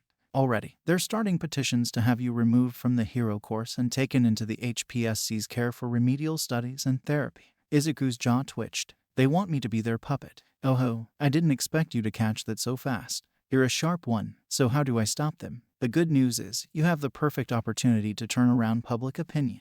The sports festival is a couple weeks away, and a large enough live event that they won't be able to cover up or edit your actions there. So, am I supposed to win it or lose? Whichever you prefer, but the important thing is to put on a good show. Come up with what brand of hero you want to be and sell that image to the crowd. Do that well enough, and it'll make discrediting you much harder for the HPSC. Alright then, the bad news. The bad news is, the HPSC is citing the recent incident as reason not to trust UA with their own sports festival, and they've strong-armed their way into managing the event and its security themselves, which means they'll arrange the event to make me look as bad as possible. Exactly. Do you have any idea what they're going to do, exactly? They'll have their own announcers, so expect them to paint you in a very unfavorable light. I managed to retain control over what events are selected, so at least they can't rig the matchups against you. Izuku thoughtfully nibbled on a pastry. This all seems too complicated. I just want to help people, then show that to the world in the sports festival. Nezu checked his computer and said, "You're more than welcome to return home if you're feeling unwell, but I have a feeling I'm good." Class started, right? That you would say that, Nezu finished. They're still in homeroom, so don't feel any need to rush. Izuku slammed his tea in one gulp, scooped up the rest of the pastries, and bolted out of the room. Nezu sighed and went back to sending a scathing email to the HPSC director. Ignoring shouts from Hound Dog not to run in the hallways, Izuku sprinted down the halls fast enough to leave skid marks. He flung the homeroom door open and looked around. Cool, you're all still in one piece. Sorry I'm late. The room's temperature dropped a few degrees, and for once it wasn't Todoroki's fault. Most of his classmates avoided his gaze, though Kirishima gave him a cheerful wave, while Bakugo glared at him with crossed arms. Izuku felt his appetite vanish as he took in the timid and wary glances of his classmates. He had expected a hero's return, expected them celebrating and congratulating him on a good fight. He tried to imagine what he did wrong, then realized it must have been the deaths, or the news. He had no idea what the news actually said, but was it so terrible they all decided to hate him for it? Have a seat and stop disrupting class, Aizawa scolded. I'd lecture you on making sure you fully recover, but I don't set a proper example. The bandages around his chest crinkled as he sat in his chair. Once Izuku took his seat, Yaoyorozu raised her hand. Excuse me, sir, I know we had already done our student council elections, which are final, Aizawa cut in firmly. Do not waste time. Like hell they are, Mina shouted. Are we really going to let him stay president after what he did? You all saw it. He punched that thing until it. She cut off, turning green around her cheeks, and she wasn't the only one. Izuku scratched his head, confused. Until I got rid of it. I don't understand. What did I do wrong? Siro snorted. You killed 20 people, and there's more in a coma. Would you rather that I let them kill you? Izuku asked. And kill our teachers? Aizawa's scarf cracked like a whip. Half the class flinched as the sound sliced through the argument. Enough. The ethics of killing villains will be a thoroughly discussed topic in your ethics classes. And while as students you are expected not to make that decision until you graduate and will face consequences for doing so, Midoriya made a judgment call that UA chose to accept due to the dire circumstances you all faced. Whatever you hear from the HPSC, whatever you think of what you saw Izuku do, remember that, at minimum, saved my life and likely saved all of yours as well. Tsuyu raised a hand. What about the villains in the flood zone? He wasn't trying to kill them, and they died anyway. At that, Aizawa balked. None of you come here with a perfect understanding of your quirks and strength. Izuku would hardly be the first to have overestimated a villain's ability to survive an attack, nor will he be the last. Any one of you could just as easily kill someone by mistake. Aizawa stared down Todoroki and Bakugo as he said that. Izuku clenched his hands. He thought he had learned that control, back in the other world. Had he really lost control, or were the villains here far weaker than he was used to? Ida's hand shot up. Sir, I must insist, given the recent controversy, is Midoriya really the best suited to represent us? His behavior and attitude are far too violent for a proper hero. Why, he's almost as bad as Bakugo. Up yours, 4 eyes, Bakugo shot back. Enough, Aizawa snapped. You all made a decision, and now you have to live with the consequences. If you must, consider this a lesson in dealing with hostile press, as I guarantee you that, at some point in your careers, the same will happen to you. Make one mistake on the job, and the press will have a field day with it. They'll take a magnifying lens to your every action and criticize every decision you made. And in such cases, Ida cut in. Heroes are often called to retire should their actions be found too extreme. Shouldn't Midoriya face those same consequences? Aizawa tapped a finger on his desk. I see you won't be considering this rationally. Very well. A show of hands. How many of you wish for Izuku to no longer be class president? Izuku felt his heart sink as 12 hands rose at once. Tsuyu hesitated, meeting his gaze for a moment, and ultimately kept her hand down. Todoroki and Takoyami looked around with bored expressions, while Shoji and Sato gave him sympathetic looks. Aoyama looked as though he was debating with himself, but his hand also remained down. Kirishima had his arms crossed and gave Izuku a nod, while Bakugo snorted and mumbled about all of them being cowards. This is a clear majority, Eda stated, which should be enough too. I see, Aizawa said. The flat, impassive tone made Eda back down. And of you, how many feel that I should expel Midoriya from this class? After a few seconds, half of the hands fell. Eda and Yaoyorozu were first to withdraw, and seeing them withdraw their hands, Jiro and Sato did the same. After a little longer, Achako's hand fell, followed by Ajiro's. Aizawa swung his gaze around the room, as if daring the holdouts to keep their hands up. Mineta held his hand firmly in the air and looked around as if trying to muster support, while Kaminari and Mina looked vaguely ashamed of themselves. Hagakura's expression was unreadable, and Koda hid his behind his upheld arm. Were you as every action's not under extreme and unusual surveillance by the HPSC, the 5 of you with your hands still raised would be packing your things, and I would be telling the other 6 that they almost joined you.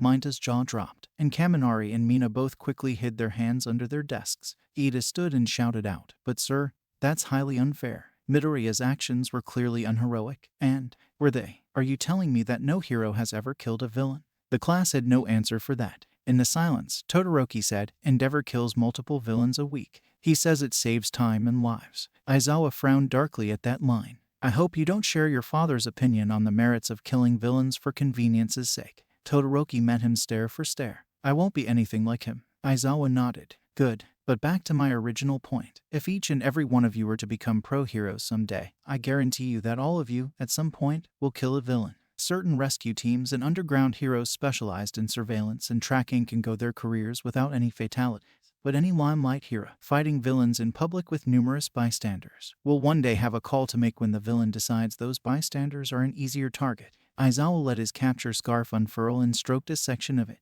"All Might's done it. Endeavor's done it. I and every teacher in this building has at least one kill under their belt. And when that time comes, if you're not ready to put that villain down, it will be a child, or a mother, or a husband, going home in a casket. If what Midoriya did made you feel too uncomfortable to stay near him, the door is right over there. You can either pay Hound Dog a visit, which I recommend for all of you, or you can tender your resignation to the principal." No one moved. Aizawa gave them a moment to change their minds before turning on a projector. "Back to my original topic, the sports festival. Compete, win, get recognition from pro-heroes. End of lecture." "But sir," Ida said, "you never covered the events, or how we get internships, or I would have had time for all that if you hadn't interrupted me." The bell rang, and Aizawa went to the door. Time for sparring practice. The moment they lined up in the gym, Izuku felt the literal gap that had formed between him and the rest of the class. Even the people who stayed silent on his behalf avoided him, and the ones that had wanted him gone actively hid from him and looked away the moment he caught them staring. Only Kirishima made any effort to bridge the gap between them, sauntering over and asking if he really feels up for a few rounds. Izuku chuckled and shot back by asking if he was ready. "Pick partners before I pick them for you." With many a frightened glance at Izuku, everyone practically leapt at each other. Bakugo ignored the few wanting to spar with him and walked over to Izuku. "You, me, let's do this." "Let's not." Katsuki growled through gritted teeth. "What? I'm not good enough for you. I'm the only one in this sorry lot who stands half a chance against you." "You sound awfully confident you could beat me," Todoroki observed. What was that? Icy hot. Think because your daddy's such a big shot that you're any good." A wisp of flame curled around Todoroki's side before he ruthlessly smothered it. "I'm good in spite of him, not because of him." "All right, prove it then." As Bakugo and Todoroki squared off against each other, Kirishima awkwardly asked, "So, I guess you two have history." "You could say that. It's just us two then, huh?" Kirishima laughed. "Come on, don't make it sound like we got picked last for dodgeball. I wouldn't have it any other way." As Izuku took the other side of the ring, he felt every pair of eyes on him. He felt his usual thrill at an impending battle, but worry and hesitation tempered it. He had killed villains by accident, and he could just as easily imagine himself accidentally frying Kirishima. "Hey, think you can do that giant punch thing again?" Kirishima asked, hardening his body. "I want to see if I can take it." Izuku laughed anxiously. "That one took a lot out of me. I better stick with simpler stuff, you know." Kirishima's smile faltered. Right. Guess you were laid up in the nurse's office, weren't you?" Izuku slipped the C-prism manacles in his pocket around his wrists. "Just come at me with whatever you got. I'll let you know if it's too much." "If you're sure." Kirishima charged and swung a massive right hook. Izuku ducked easily under it and had to hold himself back from punching into his exposed side. Kirishima threw more punches, and each time, Izuku stepped or bent out of the way. How'd you learn how to move like this? Kirishima said between panted breaths, dodging cannonballs thrown by a marine. Fine, don't tell me. Izuku rolled his eyes as he rolled backwards on his heels, letting the fist graze the tip of his nose, before rocketing his head forward. Before he could think better of it, skull met skull with a solid thunk that echoed across the room. Dead silence fell as everyone stopped sparring to stare. Mina gasped in fright, and Aizawa had his scarf unfurled, ready to intervene. Oh God, I'm so sorry. I didn't mean to. Izuku began in a rush. Kirishima busted out laughing. Damn dude, you're the only person I've met with a skull as solid as mine. I actually felt that one. Izuku sighed in relief. Still, even knowing Kirishima could take a hit or two, Izuku still had to hold back. It felt like play fighting with a toddler, compared to the punishment Luffy or Sanji could dish out. As he went through the motions, he found himself wishing to go back, to where everything seemed so much simpler and he could fight without holding himself back. Izuku shook the thought away. He wouldn't go back. Not until he achieved his goal. But to do that, he didn't just need to be strong. If anything, his strength was making it harder. But All Might had to be stronger than him, and he was the #1 hero. All Might was stronger than him, wasn't he? A fist rammed into his face. Izuku barely felt the impact, but instinct made him grab the wrist and bodily hurl Kirishima towards the far wall. He left a Kirishima-shaped crater in the padding that lined the practice room and hit the floor with a wheeze. Sorry, I got distracted. Kirishima massaged his wrist. Your quirk makes you lightning fast. Pun not intended. I didn't even see you move. But that wasn't my quirk. Izuku held up his forearms. These turn it off. No way, for real. You did all that quirkless. Bakugo's head snapped towards him. Izuku flexed a muscle and asked, does this look like a quirk to you? Has to be, to throw me that far. Why don't we put it to the test then? Izuku slipped the armbands off and held up a crackling orb of electricity. Aizawa-sensei, if you wouldn't mind. Izuku pointedly didn't look at his teacher. Yet the electricity fizzled out the moment Aizawa activated his quirk. With the lightning still inactive, Izuku dashed forward and punched the wall hard enough to punch through the foam and hit concrete. Izuku shook off his arm. See, no quirk. He had hoped that the demonstration would prove that he wasn't simply an insanely powerful quirk, that he was strong by his own merit and not someone to be afraid of. If anything, proving his strength wasn't a quirk made them even more afraid. How the heck did you do that? Minda screeched. Like, no quirk, and you can just punch through concrete like it's wet toilet paper. How? Izuku flexed a bicep. I work out. Total silence greeted his statement. Sensing the unease in the room, Aizawa said, my quirk doesn't work on mutant types. If some aspect of your quirk improved your physical strength. Aizawa let the implication trickle across the room. The students all relaxed slightly after Aizawa's explanation. Oh, guess it's a part of your quirk then, Anjiro said. I mean, I've been practicing martial arts since I was a kid and I couldn't move anywhere near that fast. Izuku felt his heart sink. He tried to explain how he got so strong, and they all dismissed it as impossible. The gulf spanning them got wider and wider no matter what he tried. Despondently, he turned back to Kirishima and raised his fists. He let Kirishima get a few punches in, but he barely felt them with Tekai hardening his body. As he thought over the problem his strength posed, he wondered how he should handle the sports festival. He could sweep through it easily, but what would the audience think? Would he seem even more terrifying to them if no one could keep up with him? But at the same time, holding back would solve nothing. If he wanted to be the #1 hero, he had to prove himself. And in order to prove himself, he needed someone to prove himself against. But who could match him in this class? Bakugo once seemed invincible to him, but now his wild punches and uncontrolled explosions solicited only pity. Todoroki. His ice was impressive, but he had no endurance and struggled in close quarters, and no one else in class could even hold a candle to those two. Who did that leave? General Studies. Support. May might hold her own against him. She got the jump on Kizaru after all, but what were the odds they'd run into each other? Would she make it all the way to the finals or bow out after advertising her inventions? Are you sure you're up for this? Kirishima asked. I get that I'm not in your league at all, but hitting you while you stare off into space just feels wrong. Izuku snapped back to attention. He had no idea how long he had been staring there, muttering to himself. He chuckled awkwardly and said, sorry about that, just thinking. Again, about what happened in class. Izuku's lack of response was answer enough. Kirishima sighed. Mina and I went to primary school together. I don't think it was cool of her to, you know. It's fine. I get it. I felt like UA would be a fresh start, and people were actually liking me, but now. With a sigh, Izuku said, if only I could make someone else as strong as I am. It was like a light bulb went off in his head. He remembered Rayleigh's warnings about how dangerous it was, but surely someone in UA could endure what he did. So, who had the most willpower? Bakugo came to mind first, but he ruthlessly shoved the thought aside. Todoroki was just as strong, but Izuku could tell with half an eye on his fight that he was holding back. That left the one other person with the guts to step into the ring against him. Hey Kirishima, Izuku asked, voice low so no one else would hear. Want to get as strong as I am? This isn't a good idea, Mei said without looking up from the gauntlet she was tinkering with. Feels weird with you saying that, Izuku quipped. I'll rinse my mouth out after this. It's still a bad idea. It'll be fine. It worked out great for me, and I was far weaker than Kirishima when I did it.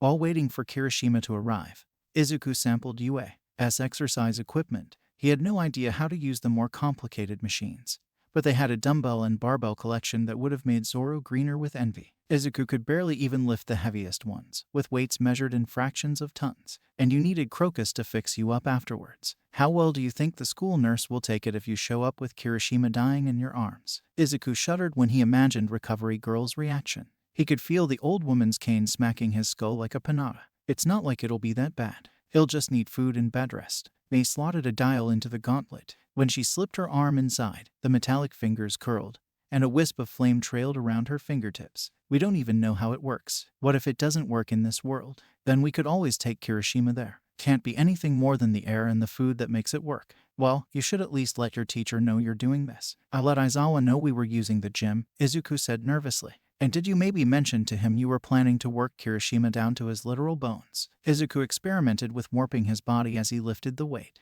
Though his arms stretched out to noodle-like proportions, the dumbbell remained steady in the air. Look, when I showed that my strength didn't come from a quirk, he freaked out about it and covered it up. If I said I was doing the same thing for someone else, he would probably stop it from happening, which would probably be for the best. What do you have against Kirishima? Nothing. I'm glad you didn't try to do this with Bakugo. If you picked him, we wouldn't be having this conversation right now. I'd be talking to your homeroom teacher instead. Izuku flinched, and a dumbbell nearly slipped from his hand. While he strained to keep it under control, Mei shrugged off her gauntlet and set it on the bench beside her. I don't think it's bad you want to help your classmates get stronger. I just think you're not thinking this through and doing this too quickly. That's rich coming from you. Remember those rocket-powered roller blades? I remember. You told me they weren't a bad idea, but you didn't stop me from doing it anyways. I'm doing the same thing. With a twinkle in her eye, Mei added, and what do you think it says that I still want to make rocket-powered rollerblades and yet think this clandestine training montage is a bad idea? Her quip made Izuku hesitate. He wasn't blind to the risks, and he could already imagine all the ways trying to toughen up Kirishima could go horribly wrong.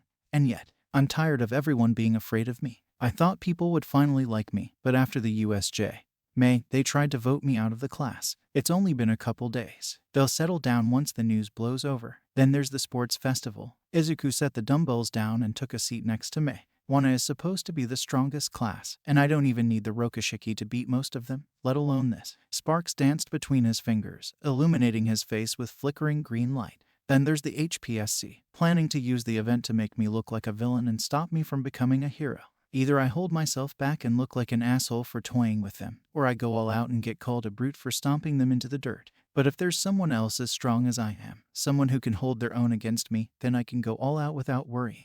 And if anyone can take it, it's Kirishima. Have you talked with your teachers about this? They might have a better idea of how to handle it. Nezu's the one that told me all about the whole HSPC thing. If he didn't have any better ideas about it, why would one of the teachers? Mei shrugged. Just wanted to make sure you thought this through. Well, I'll be here if something goes wrong. She held out a dial. Juice this up for me, would you? Izuku flicked a jolt of lightning into the shell. Mei hit the button, and the open end crackled with sparks. Whoa, Kirishima said. Did you just turn that seashell into a taser? They're dials, Izuku said. There. Mei elbowed him in the ribcage. Izuku winced and rubbed the spot. A specialty of Mei's, Izuku amended. Sweet. Are you planning on using those for the sports festival? Mei gave Izuku a glance. Nah, this is just a side project. I already have my best babies lined up for the festival. I see. Kirishima cracked his knuckles and said, so, how does this thing work? Some sort of ancient kung fu secrets? Teaching me the secrets of the universe. You push your limits until you bleed. Then you keep going. I don't know if that sounds super manly or super horrifying. Not too late to back out, Mei called out. Kirishima gave a broad grin and said, back down from a challenge. Never. Izuku hefted one of the barbell weights and spun it on his palm. You need to be absolutely certain about this, he said, voice cold as the iron dancing on his hand. You need to give this everything you have. You need to keep pushing on even as every fiber of your body screams at you to stop. You'll feel your muscles tear, your bones crack, your heart fluttering in your chest, just another step away from giving it out.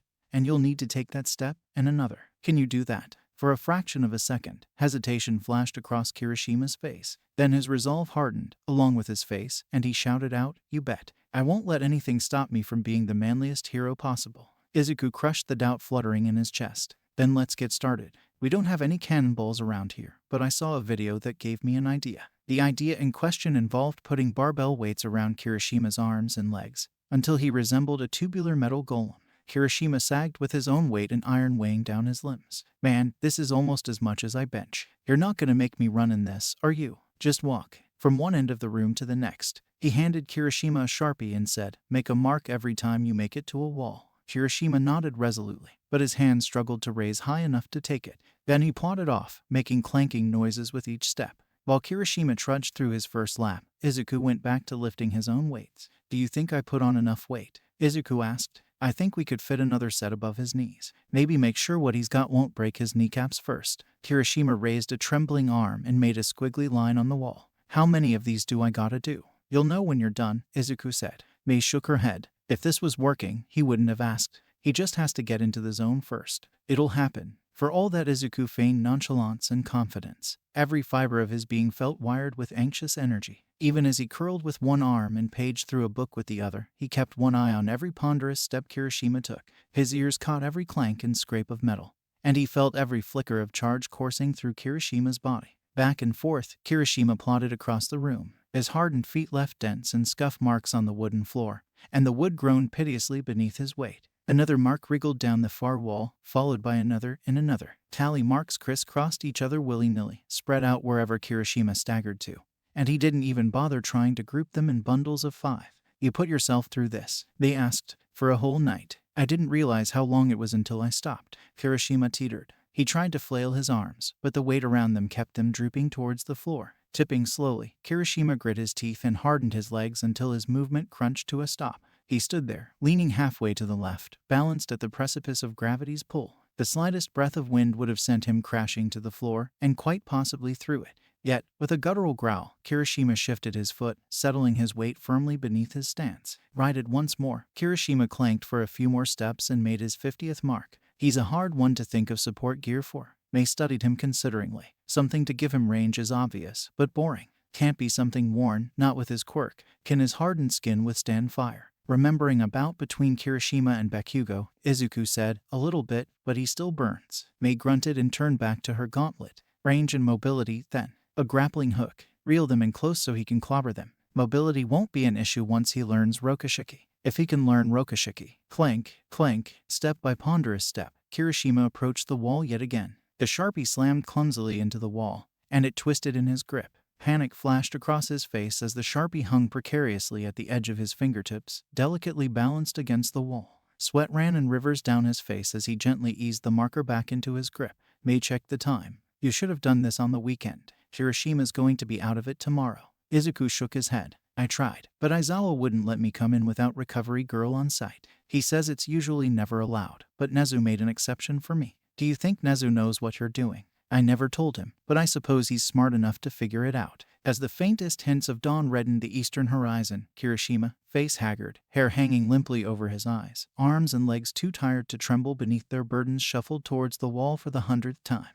Halfway there, he tried to reach for his chest, and he sank to one knee. "It hurts," Kirishima groaned. "Heart, I think I." "One more step." Izuku roared. "Get up. Just one more." "But are you going to be a hero or not?" Kirishima sat there gasping for breath. To Izuku, it seemed as though his words fell on deaf ears. Then a fire lit itself in Kirishima's eyes. Slowly, bones creaking from the effort, Kirishima rose back to his feet. With Herculean effort, he raised his right foot a millimeter off the ground. It slid across the pitted wooden floor, settled half a foot forward, and took his weight. Kirishima grunted in pain. Before him, the far wall stood tantalizingly close, its tally marks a tangle of wriggling lines dancing in his blurry vision. His arm rose, and his leg shuffled forward for one final step. The marker slipped from his fingers. Kirishima didn't seem to realize it, still moving forward. His foot slid onto the Sharpie, and when he set his weight down, it slid out from under his feet. That sudden, tiny shift of his foot disturbed the delicate balance of weight keeping Kirishima's body upright.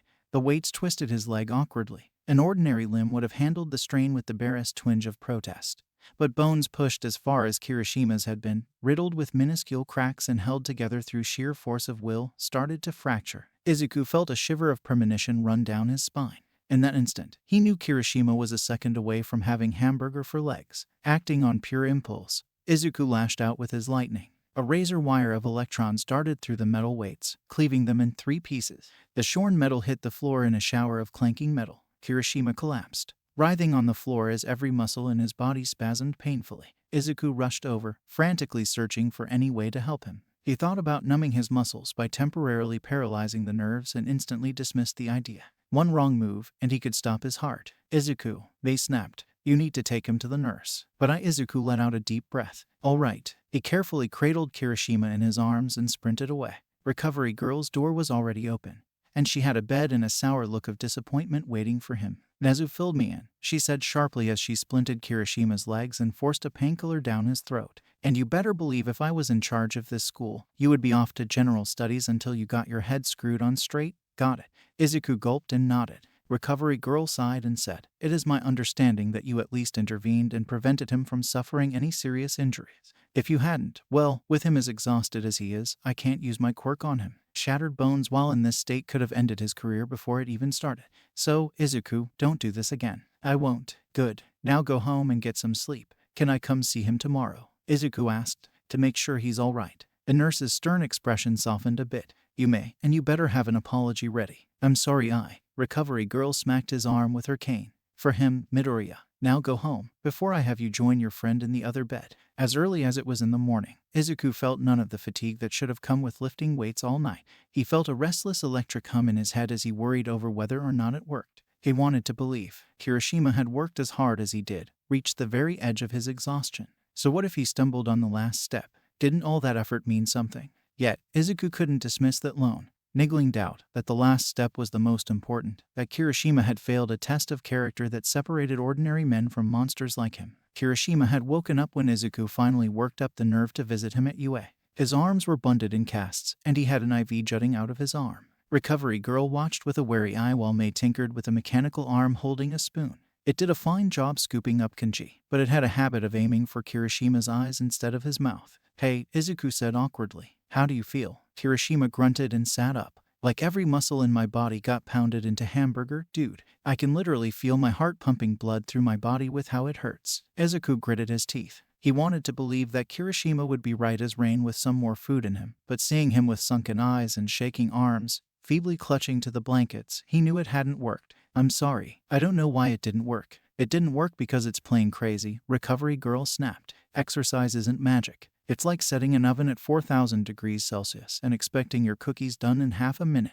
All you wind up with is charcoal. Developing muscle mass takes time, patience, and caution. Overdoing it, like you had Kirishima do, damages the muscles and weakens them in the long term. Izuku gulped. Is he? He will be fine. Perhaps not completely right as rain for the sports festival, but I'll do my best. But he will be missing out on a few days of class, and I think it's only fair that you take notes for him. Izuku nodded. Is there anything else I can do? Unless you have some miracle cure stashed away? No. When Izuku started thinking about it, Recovery girl glared at him and said, that was not an invitation to try another harebrained scheme of yours. Give him so much as a sliver of an aspirin tablet without consulting me and I will have you scrub this entire campus top to bottom until I can see my reflection in every surface. You hear me? I understand, but I might have an idea. Denied. Midoriya, you have helped quite enough. As the primary care physician for all students of this school, I cannot allow any treatment plan that lacks the approval of the National Medical Board. Looking up at the ceiling, she said loudly.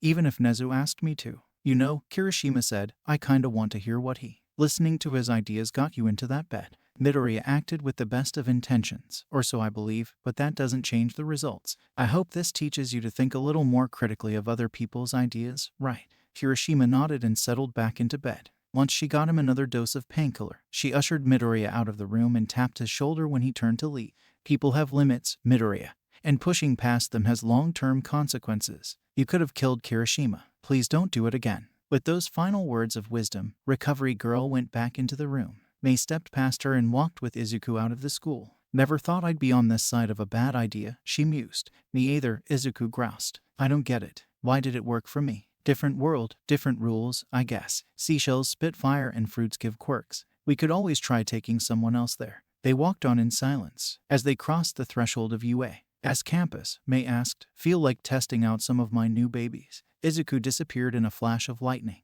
Mei's eyes darted about, catching the stray sparks in the air that marked his path. With a sigh, she said, "Guess he's done the same for me enough times." The trail of sparks led her down to the Musutafu beach. It came as a shock to see the glittering sand. And a few people even had towels laid out, though the odd patch of rusted metal amidst the waves warned anyone against swimming. Part of her mourned her old stomping ground for old motors and scrap metal, but she had to admit, the beach looked and smelled a lot nicer. Izuku sat in a divot of displaced sand, knees pressed against his chest as he stared out at the waves. Mei sat down next to him and said, "You cleaned this up, didn't you?" Izuku didn't answer, but his silence confirmed it. "Nice going. Now where am I supposed to get new parts? I could have killed him. I could have killed you 100 times over. That one piece of baby 29 is still embedded in the wall, with a bit of your hair poking out from underneath it." Izuku fell quiet as he struggled to find an answer. The waves lapped closer to their feet as the tide rolled in.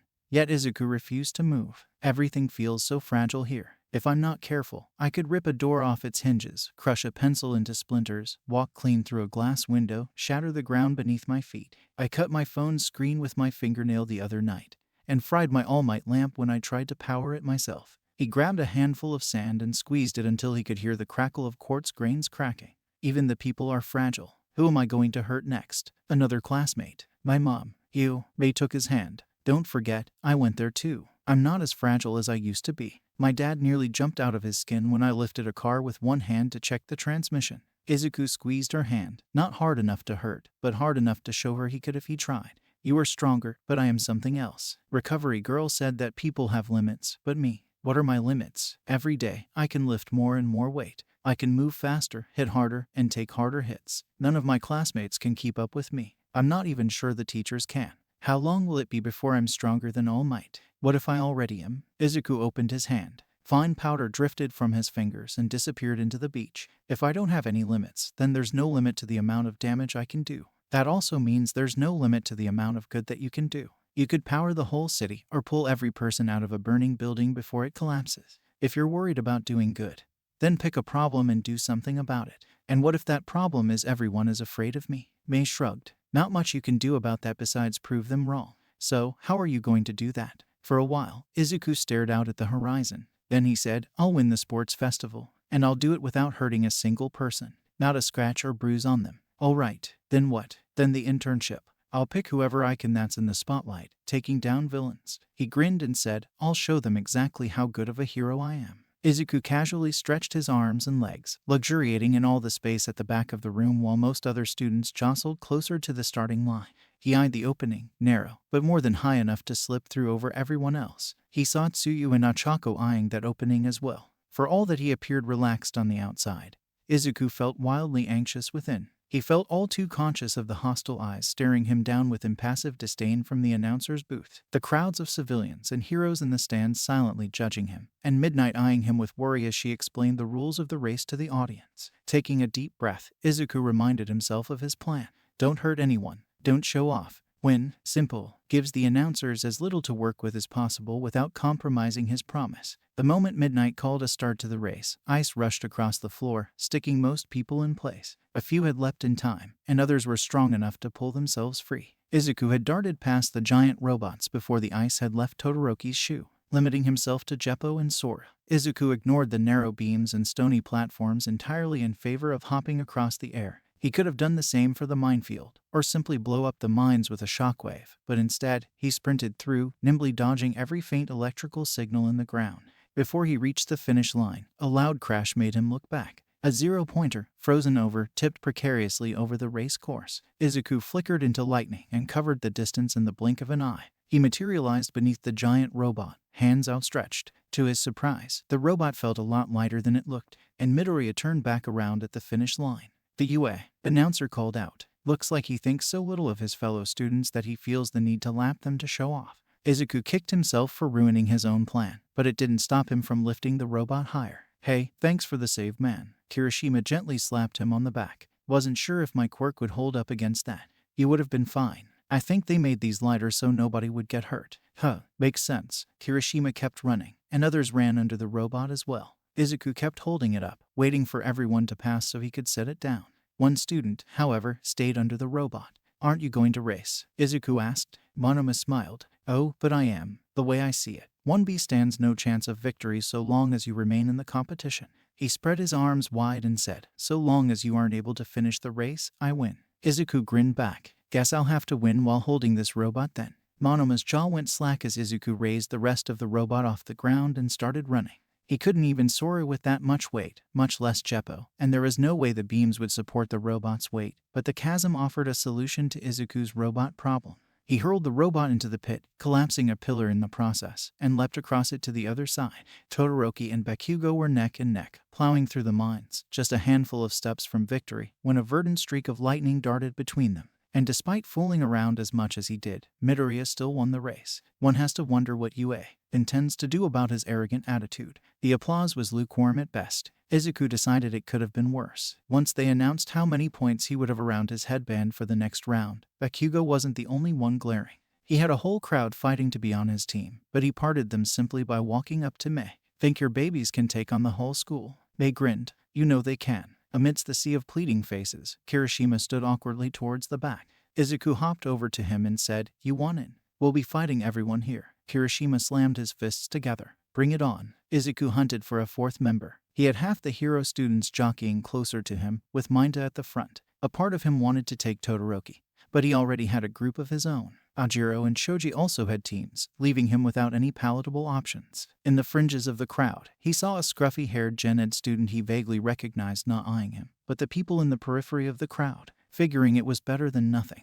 Izuku jeppoed by his side and said, I need a fourth person. You want in? Shinso narrowed his eyes. What, taking pity on the general course nobody? If I wanted a pity case on my team, I'd take Minta. You had a plan, and it didn't involve me. It caught my eye. After a moment's thought, Shinso said, if it gets me a shot at the hero course, I'll take it. Then welcome aboard. As the teams assembled, Bakugo and Todoroki eyed the 1,000,000 points hungrily, but the rest of the teams pointedly ignored him. Izuku shook his head. If they lacked the ambition to go for first prize, he'd have to give them more incentive. Once the round began, Izuku blurred away. The other teams stopped short, their riders suddenly shouting out. As they turned and looked around, Izuku held every single headband aloft for everyone to see. You want a headband? Izuku called out. His voice boomed across the stadium like a clap of thunder. He raised 1 foot high and slammed it into the ground, burying it ankle deep in the stone. He did the same with his other foot and shouted, then come and get it. Kirishima did the same with his hardened feet. He didn't quite bury them, but the message came through clearly. Mei's backpack jammed metal poles into the ground, anchoring her as well. As Izuku placed the bundle of headband atop Shinso's brow, the general course student sighed.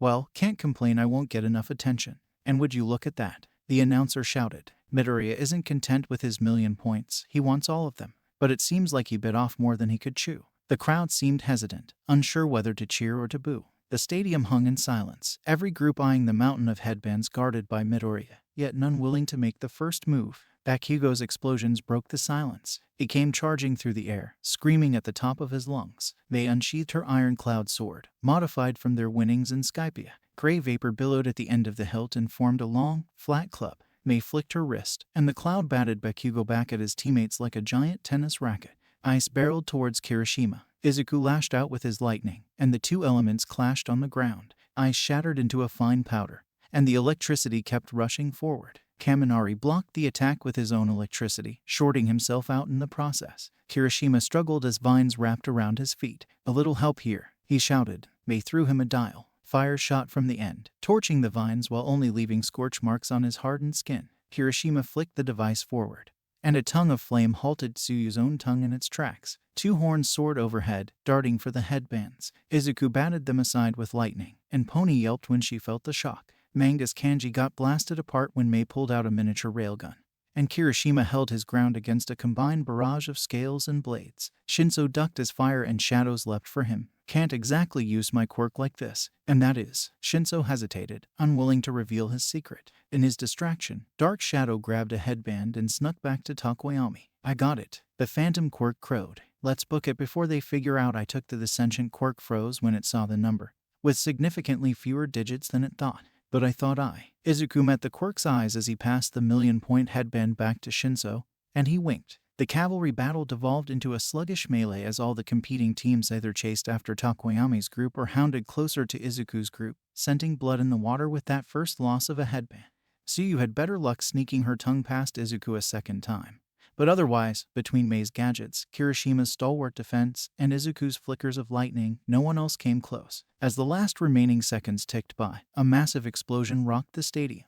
Bakugo came screaming at Izuku's team like a choleric rocket, and blasted the other teams aside. Izuku flung a lightning whip at him, and Mei fired a net launcher. Bakugo angled his hands and made a corkscrew through the air, neatly dodging both projectiles. His hands closed around fabric and tugged with a single second left on the clock. Bakugo crash-landed once the siren went off. "Yes," he shouted. "Suck it, Deku. I got the 1,000,000 points." The students around him snickered, and Zero face-palmed. "Dude, get your eyes checked." Bakugo, confused by everyone's reaction, examined his headband. The grinding of his teeth was audible from the stands. As the crowd exploded with applause, the announcer seemed completely at a loss for words. Clearing his throat, the announcer awkwardly said, "In fourth place, with 135 points, Team Bakugo." Bakugo's sweat turned the headband to ash between his fingers. Third and second place teams got their scores tallied. Then the announcer said, and taking the opportunity to curb stomp all his fellow students, Midoriya steals first place with over 1,000,000 points. The general audience seemed split between bad-mouthing Izuku and cheering for his wild success despite the critical commentary. But the heroes perched high above in the stands. The ones that weren't glaring at the commentators' booths were giving Izuku considering, or even awestruck looks. We will now take a 30-minute break to get the final event sorted. In the meantime, please feel free to stretch your legs, grab a snack from the concession stands, and enjoy a word from our sponsors. As advertisements came over the loudspeakers, Izuku followed the other remaining students into the break room. He snagged a whole pile of snacks and devoured them with gusto. Mei tightened the screws on her boots, and Shinso plopped into a purple puddle on the nearest bleacher. "I'm never teaming up with you again," Shinso said as he flopped face first onto the table and closed his eyes. If you think that was bad, you should have seen that fight on Drum Island against the Whitebeards. Felt like Pirate Normandy. One of these days, we're going to get an actual backstory out of you," Kirishima said amiably. "What is it with you and pirates? We fell on their ship, and the rest was history. Not telling, gotcha. So, who do you think is coming in second place?" Izuku raised an eyebrow. "Not going to say you'll beat me." Kirishima laughed. "I've seen your workout routine. You've got this in the bag. So, second place depends on the bracket and how much effort Mei's putting into the tournament." Mei patted her backpack. It clanged with a thick metal sound. "I have babies I want to test out on you." "Then Mei, as long as she's not in my bracket." Kirishima raised a finger, poised to speak. Then he remembered all the gadgets tossed his way and how effectively she dealt with the horde of point-hungry students, and slowly lowered it. "And for our first match of the final round, Izuku Midoriya versus Mei Hatsune. Kinda wish they would have put us later." Mei smirked. "Guess the HPSC wants to kick off the final event by bad-mouthing you for beating up a support student. Isn't the sorting random?" Shinso asked. "I'd hope so, but there's reason to believe they're not." Shinso snorted. "That full of yourself, Thinking the government's out to get you comes with being a pirate." While Shinso digested that unusual answer, the announcers called out, "If Midoriya does not make his way onto the field in the next 30 seconds, he will be." Izuku flashed onto the stage. The announcer trailed off, then said, "All right, folks, looks like we're about to witness a one-sided beatdown. The only support course student, up against the tyrant of 1A, Izuku Midoriya." "Lame. The Marines gave me a better epithet. At least they bothered giving you one. I'm just that one support course chick." Izuku rolled his neck and cracked his knuckles. "Well, Mei, you know what I had in mind for the sports festival. I want to win, but I can't go all out. So, I'm finishing this before you get the chance to try anything." Which is a load of shit. Luffy would knock you senseless by running away from a good fight. While Izuku was stunned by Mei's words, her backpack opened with a pneumatic hiss. Metal plates unfolded from its interior, forming a bulky chassis around Mei. The pants on her legs changed color and expanded, forming tubular metal legs, and the gauntlets around her arms expanded to match. The crowd gasped as the mecha forming around Mei lumbered to a towering 30 feet. One metallic hand opened an ironclad dial, unfurling a massive smoky sword, while the barrel embedded in the other arm whirred ominously. "Well, Izuku," Mei's voice boomed out over the mecha's intercom. "What do you think?" "I think I liked it better when I was the one using your babies. Keep this in one piece and I'll let you take it for a spin later." The Gatling gun spat out a volley of rounds. Izuku held his ground, only to get blasted across the arena. His feet stamped into the arena's edge, and he barely stopped himself from hitting the far wall. Izuku threw a lightning spear. The electricity flowed harmlessly across the metal shell and dispersed into the ground. "Nice try," Mei said, "but the mech is perfectly insulated, and the whole thing runs on pneumatics." The sword slammed down at Izuku's feet. Izuku flickered forward, cutting underneath the sword, and threw a haki-coated punch at Mei's torso. The metal barely dented, and Izuku had to sprint away as Mei's Gatling gun fired bullets in his wake. You know what's nice about rubber rounds? Mei asked. They bounce. Izuku was confused for a moment as Mei aimed off to the side. Confusion turned to panic as the bullets ricocheted off the walls in a million different directions. But the arena walls perfectly straight. The bouncing bullets stayed level with the arena until they hit each other, Mei's mech or Izuku. The mech weathered the storm of bullets without a scratch.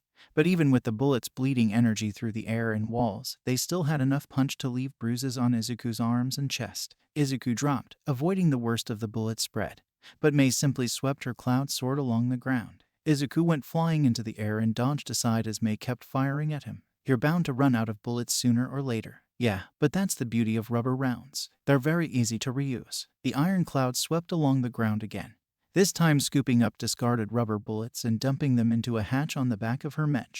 As the gun whirred up again, Izuku shouted, "That's completely unfair. So is that quirk of yours? Do you have any idea how hard it is to make a collapsible, self-assembling mech that runs completely without electricity? I have to move and aim everything by hand. I don't even want to use my quirk for this. I'm trying not to make everything worse. Screw that. What are they going to do? Not let you be a hero? Just spit in their eye and do it anyways." Seeing the cloud sweep along the ground, Izuku decided to make reloading harder. Plunging like a meteor, Izuku punched straight into the arena. The stone buckled and cracked, making the terrain even and leaving plenty of places for rubber bullets to get stuck. A good idea. Too bad I already thought about that. The cloud swept through, but this time, it moved more fluidly. Seeping into the cracks, it washed up the rubber rounds. As it dumped back in, Izuku noticed a few stones getting swept along for the ride. They still shot out with the rubber rounds, but those shattered on impact. Wondering what would happen if a larger rock got in the hatch, Izuku raced along the ground, grabbed a fist-sized stone, and soared behind Mei. Hatches popped along the back,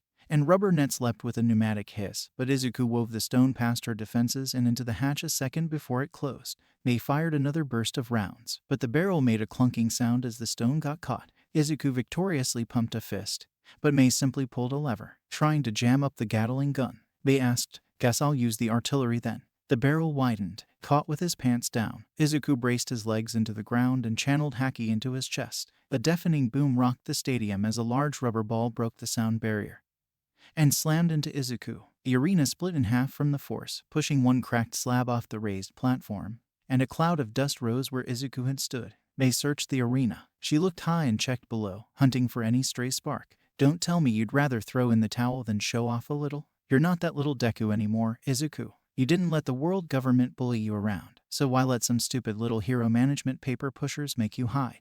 I promised you the finest support gear, and you promised to be the #1 hero. Don't you chicken out now that we made it back." "Did she do it?" the announcer asked, incredulous. "I don't see him." A blow rocked her mech. Mei turned. Her right leg buckled from a blow to the joint, and another punch sent her mech kneeling. "What's going on? Can he turn invisible too?" Over in the stands, Hagakure shouted, "He better not." Mei grinned as she saw a stray green spark dance across her metallic arm. "That's more like it." Firing up the one electronic device she had, Mei sent out an EMP. It fried a few cell phones in the audience, but it also forced Izuku out of her mech. Scrambling to his feet, Izuku leapt away as the ground around him was peppered with rubber munitions. The sword swept down in his path, carving a huge gash into the arena floor. Izuku darted under its edge like a batter stealing home base, then turned and punched the mech's wrist. The mechanical arm buckled under the first blow, the metal warping and cracking along its joints. The other arm, still tracking Izuku's position, fired an artillery round right into the arm's joint. The arm blew off in a shower of metal shrapnel and torn rubber. Using the shrapnel for cover, Izuku leapt through the air. He raised 1 foot high into the air,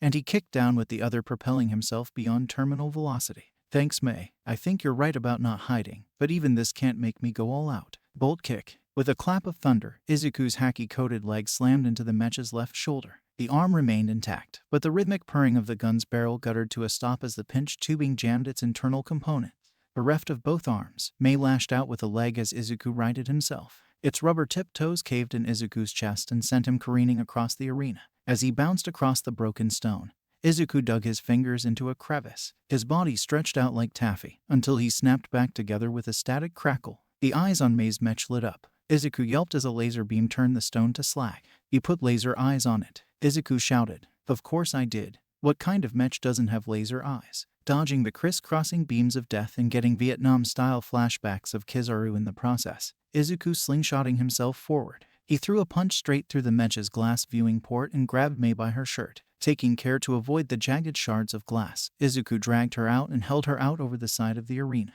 "Do you yield?" Izuku asked. Mei crossed her arms. "I thought I asked you not to break my baby. You used rubber artillery rounds on me. My bruises have bruises. I think I got a bullet up my nose, and you have laser eyes. You're lucky I didn't whip out gear second." Mei huffed. "Fine, you win. But you better help me make the next one." Mei dusted herself off, turned her mech to slag with a quick flash of fire from a flame dial, and walked off before Midnight or the UA announcers could say a word. Midnight shook soot off her costume, combed a rubber bullet out of her hair, and shouted, "Izuku Midoriya wins the first match." Shocked out of their stupor, the announcers said, "Okay, I have to be honest, that was awesome. Let's hope the rest of the tournament can match that." The next round proved a disappointment for all involved. Shinso heckled Ajiro, saying he only got in because Izuku took pity on him, and when Ajiro shouted the same went for him, Shinso ordered him out. The crowd gasped at Todoroki's sudden iceberg.